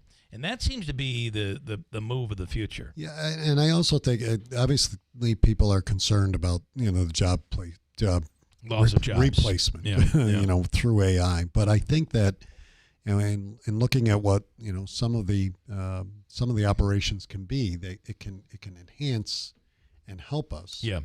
And try to direct people into using AI for certain functions, and then being able to do more in other areas. So taking away certain responsibilities. The responsibilities of and today, and it's changed over the years with the internet and with emails. I mean, I remember I always tell the story when I was chief of staff for the county executive years ago. The mail was the mail would come in every day, and Tim, this from business. I mean, you had a stack of mail that came in. Oh. And that was 2 hours of work. Yeah. I mean, straight, late in the, fishing all that out. All the catalogs. Today, well, not, but letters from but letters from every entity, every other government. That was the only way to communicate that way. And, you had to, sort that and send that all out. And then email came along, and now the mail is like 2 or 3 pieces a day. Yeah. Everything's in your inbox. Is it for the county? Has it decreased that much? Oh, it's amazing. It really has. I mean, I can having been there and at the other time and looking at what we go through today, it's email. And AI is another piece of that. When you look at one of the things that talking to some of the experts, people will never have to write a letter again. Yeah. I mean, and I saying that pretty dramatically, but you can just plug in that I can tell that chat or whatever. I want to have a meeting with Bill Keeler on next Tuesday. And it'll write it the for 13th. It'll write it for me, and we're going to talk about AI. Yeah, and it'll write that letter. It'll go out, and that's it. And I don't have to. I would like your take on two things. First, Manaski, and Tim being a business consultant. I'm interested in what you're seeing in local businesses. But you had mentioned how how local small business can use AI versus the big corporations. So I just because I understand that we live in what do you want to call open market, free market, and so it's difficult for a lot of people to say, well, the government can't tell me that I can't add this robot and replace 4 jobs, and that's not fair that they tell me that. And I'm just wondering, the other side of that coin is, well, if we don't put restrictions in place, you're going to have an awful lot of unemployed people, or so it seems. Maybe there are emerging jobs that I'm just not aware of. So I was kicking around the idea of like a 2-tiered system. If you're a multi-billion-dollar corporation, you would have different restrictions versus if you're a small business with less than 50 employees. Maybe because I want to say they handle this differently when it comes to, didn't they impose penalties if you send jobs overseas? If you take X% of your workforce, this federally, not state, but if you take X% of your workforce and you send them overseas, you have to pay a higher tax. Well, I've seen a lot of that done with incentives. Right. And or maybe bringing them back. Maybe I have it backwards. They can be reversed. What is your take with government stepping in and saying there's a limit to how much AI or robots you can do? You have to preserve X% of jobs. What is your take on that? That's you get pretty dicey into the whole, this is my business. How dare you? Yeah, government is you're telling a right me. to work. Yeah, you're a right to work country, and your right to employ who you choose in certain things. Obviously, collective bargaining comes into play in other areas of whether it's independent business or whether it's government that would probably insert into their language certain restrictions on that. But I think in general, to say to a small business that, well, you can't can't do this, or you can't use robotics, or you can't use AI in terms of that, I think that's going to be too much of a stretch into that. We've already lived through it in just simple automation, which really came into play in the 70s and 80s. I think you have to kind of let the market go where it's going to go, which could mean a revolution in the way that our world operates in terms of go to work, get paid, spread the wealth. Well, I think the difference of AI as opposed to a lot of the other technological revolutions we've had have been things like we go from the horse to the car. Mm-hmm. We figured out a way that we don't have to send people digging down into mines because it's unsafe or whatever. This is going to be one of the first ones where the white-collar folks' jobs are potentially in jeopardy. Right. Usually it's always the blue-collar people. Right. And, all I'll say is They're a little safe right now. The plumber may be the most safe guy out there because, and the electrician and exactly. And the construction worker and all of that. And the ramifications this could have for higher education in regards to colleges and things like that. I mean, it is amazing the ripple effect that's going to happen with this. But I also think, in terms of government too, and we've been looking at that in some of the other counties and working with the Association of Counties, we've talked about this. So how do we, I think while, the job concern is there of replacing workers and all that, but, in our world, we still are a bureaucratic mess when it comes to application processes and everything that, whether you're applying for, public assistance, SNAP, a pistol, a permit, you name it, a deed, all of these different things that you have to go through that, through the government system, whether it's Social Security, Medicare, Medicaid, a loan at a bank, think about what you go through in a closing in the this could change everything. This could change, and it could change, and in the positive sense, I look on our world that by cutting down the time it takes to get through all of that paperwork, that can speed through, and I can have my workers doing other things. Right. Direct services, and that trying to enhance what we're doing as a government rather than. Tim is spending, I've got Tim now, we're spending 2 hours getting an application done for Jeff where I can get it done in a minute, 15 minutes or less or 5 minutes, and then we can focus on other things. In small business, I think it really helps if you're in small business and you're not getting into some part of the AI, I think you're missing out because the small business that can't afford a graphic artist now has one at their fingertips, or all these things that you used to have to outsource. Now this does have its cause and effect, right? So the artist that used to get hired all the time now is actually, I spoke to one just the other day who does work in television that does a lot of the animation and that sort of thing. Sure. It's been very quiet because a lot of this stuff is being done by AI now. Well, think about all the computer generated work that is done in the movies today as opposed to 20, 30, 40, 50 years ago. And what used to take so long. Right. And the other part I think we got to be careful of, this is what if there was any advice, or maybe I'll ask you if it's good advice.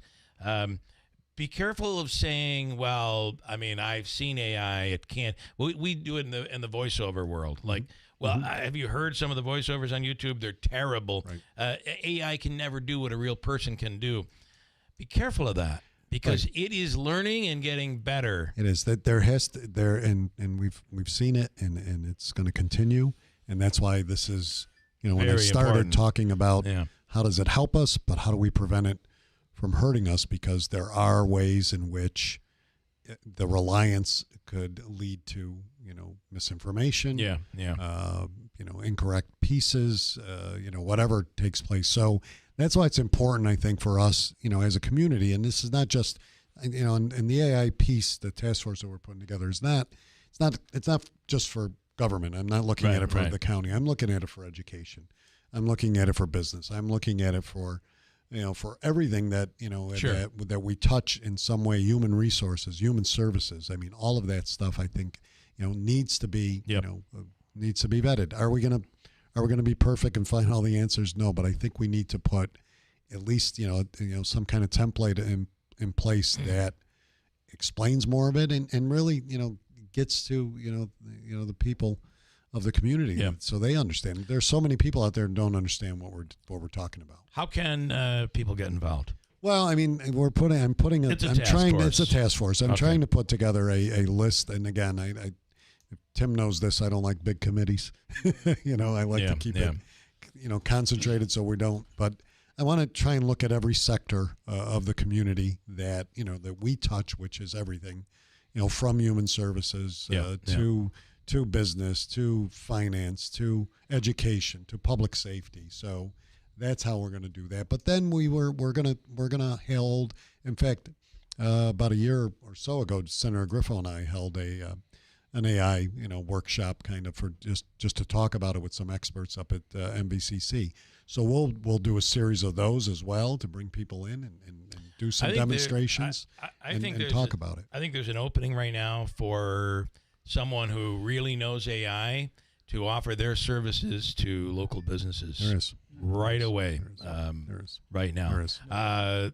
Interesting stuff. I want to move into John Decker. Do you have anything? Just one comment. Yeah. Lance and Lee, let Mr. Precenti know that his plow crews here in Lee, Camden, Ansville are doing a great job as usual. One thing is for certain, the county DOT does a great job. Wow. That's Lance carrying your water. See why I had to get that in? Thank you, Lance. Carrying the rare one. Lance. Carrying the salt. John Decker is a chief. Was that? Wait, I just want to ask, was that AI from Bill saying he was Lance? Are you sure that wasn't? It may have really been Lance. Okay. Yeah. It was.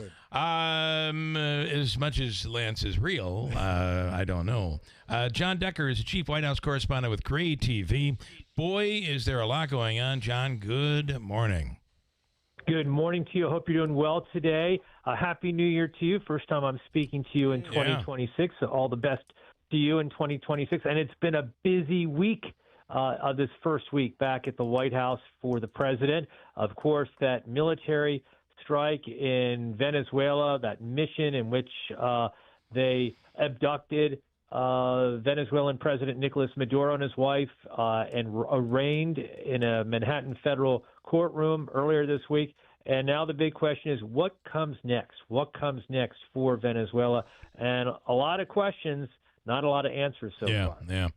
And then, of course, the shooting with ICE has opened up a whole new can of worms. I mean, there's just all of these things are happening while, and let's not forget the Epstein files. Still, there are supposedly millions, or at the very least, over 1 million files that are still out there.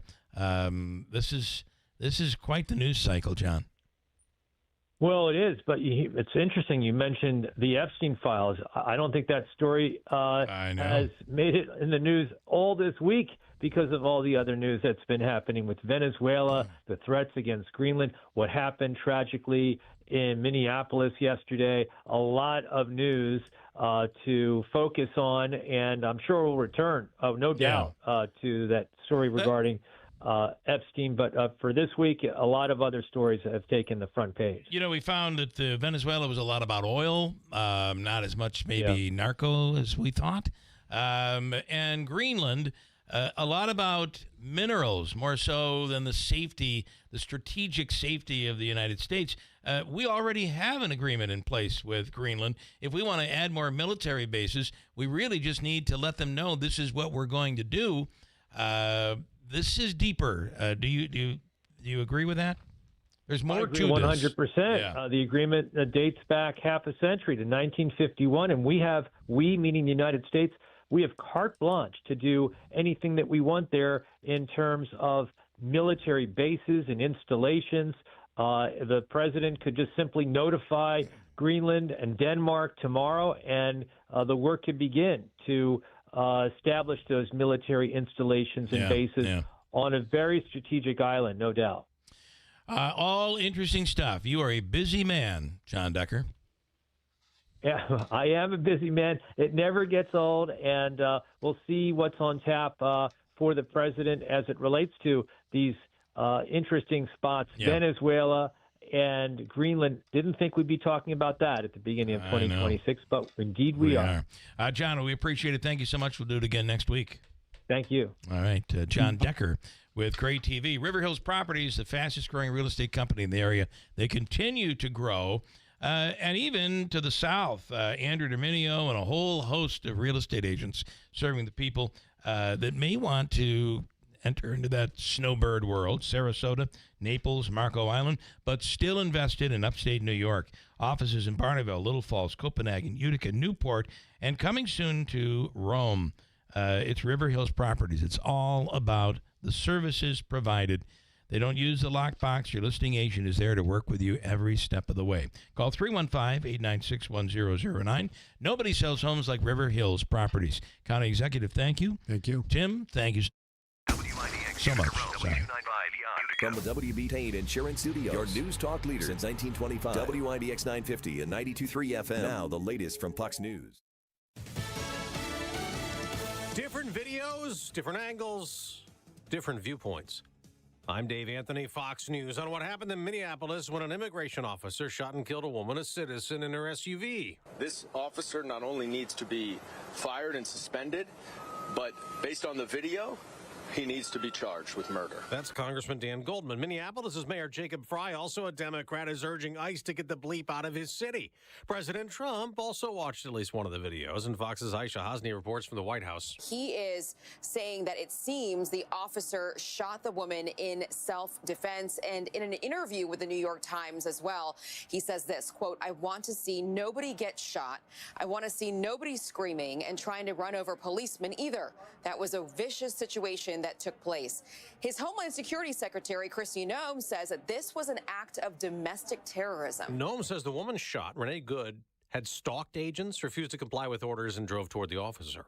There's a manhunt in Salt Lake City, Utah, for the gunman who opened fire last night outside a church, where inside this man says there was a viewing for his cousin. That passed away just a couple of days ago, and tragic happened. 4 of my other cousins got shot. There were 8 people shot in all. 2 died, 3 are in critical condition.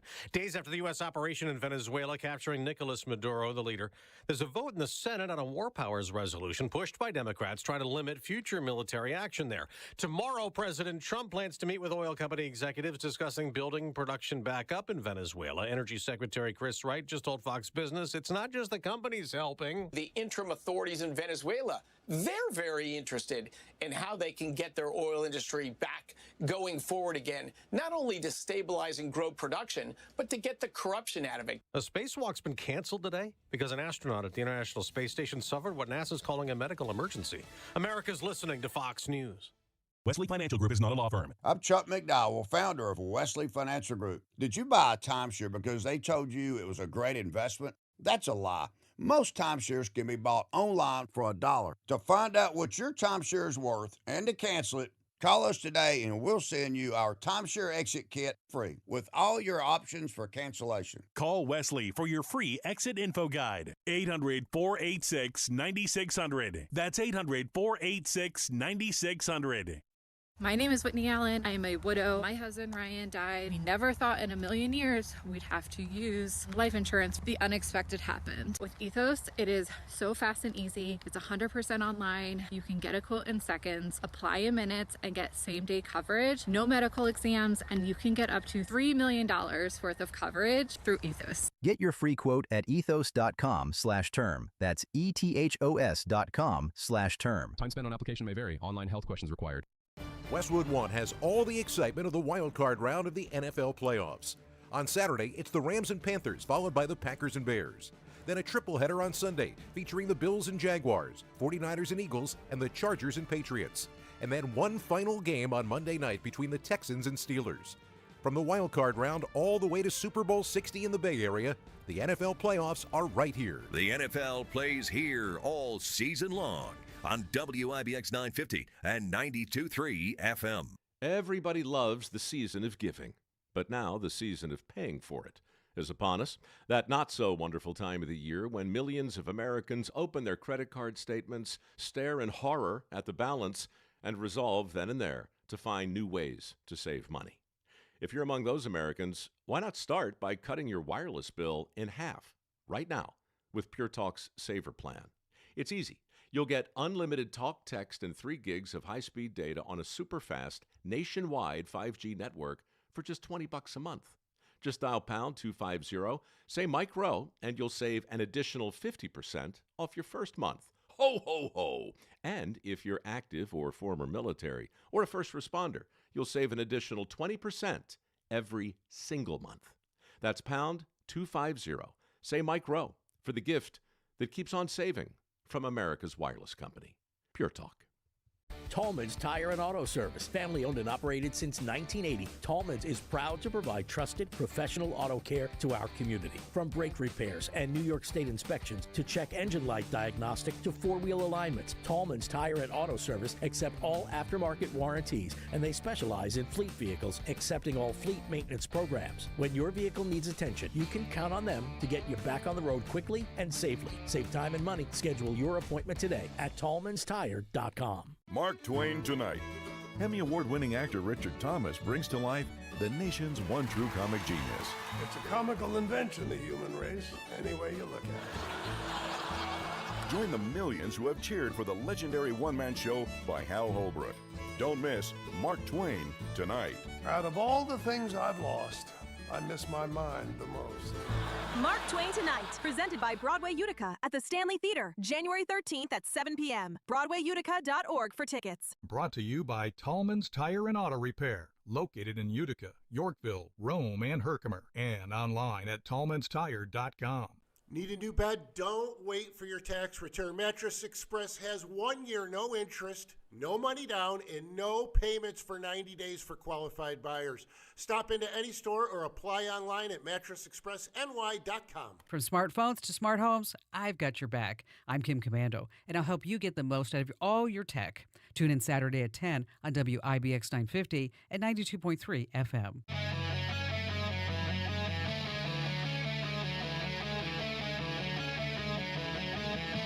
From high atop Fox News headquarters in New York City, the most approachable radio host in America.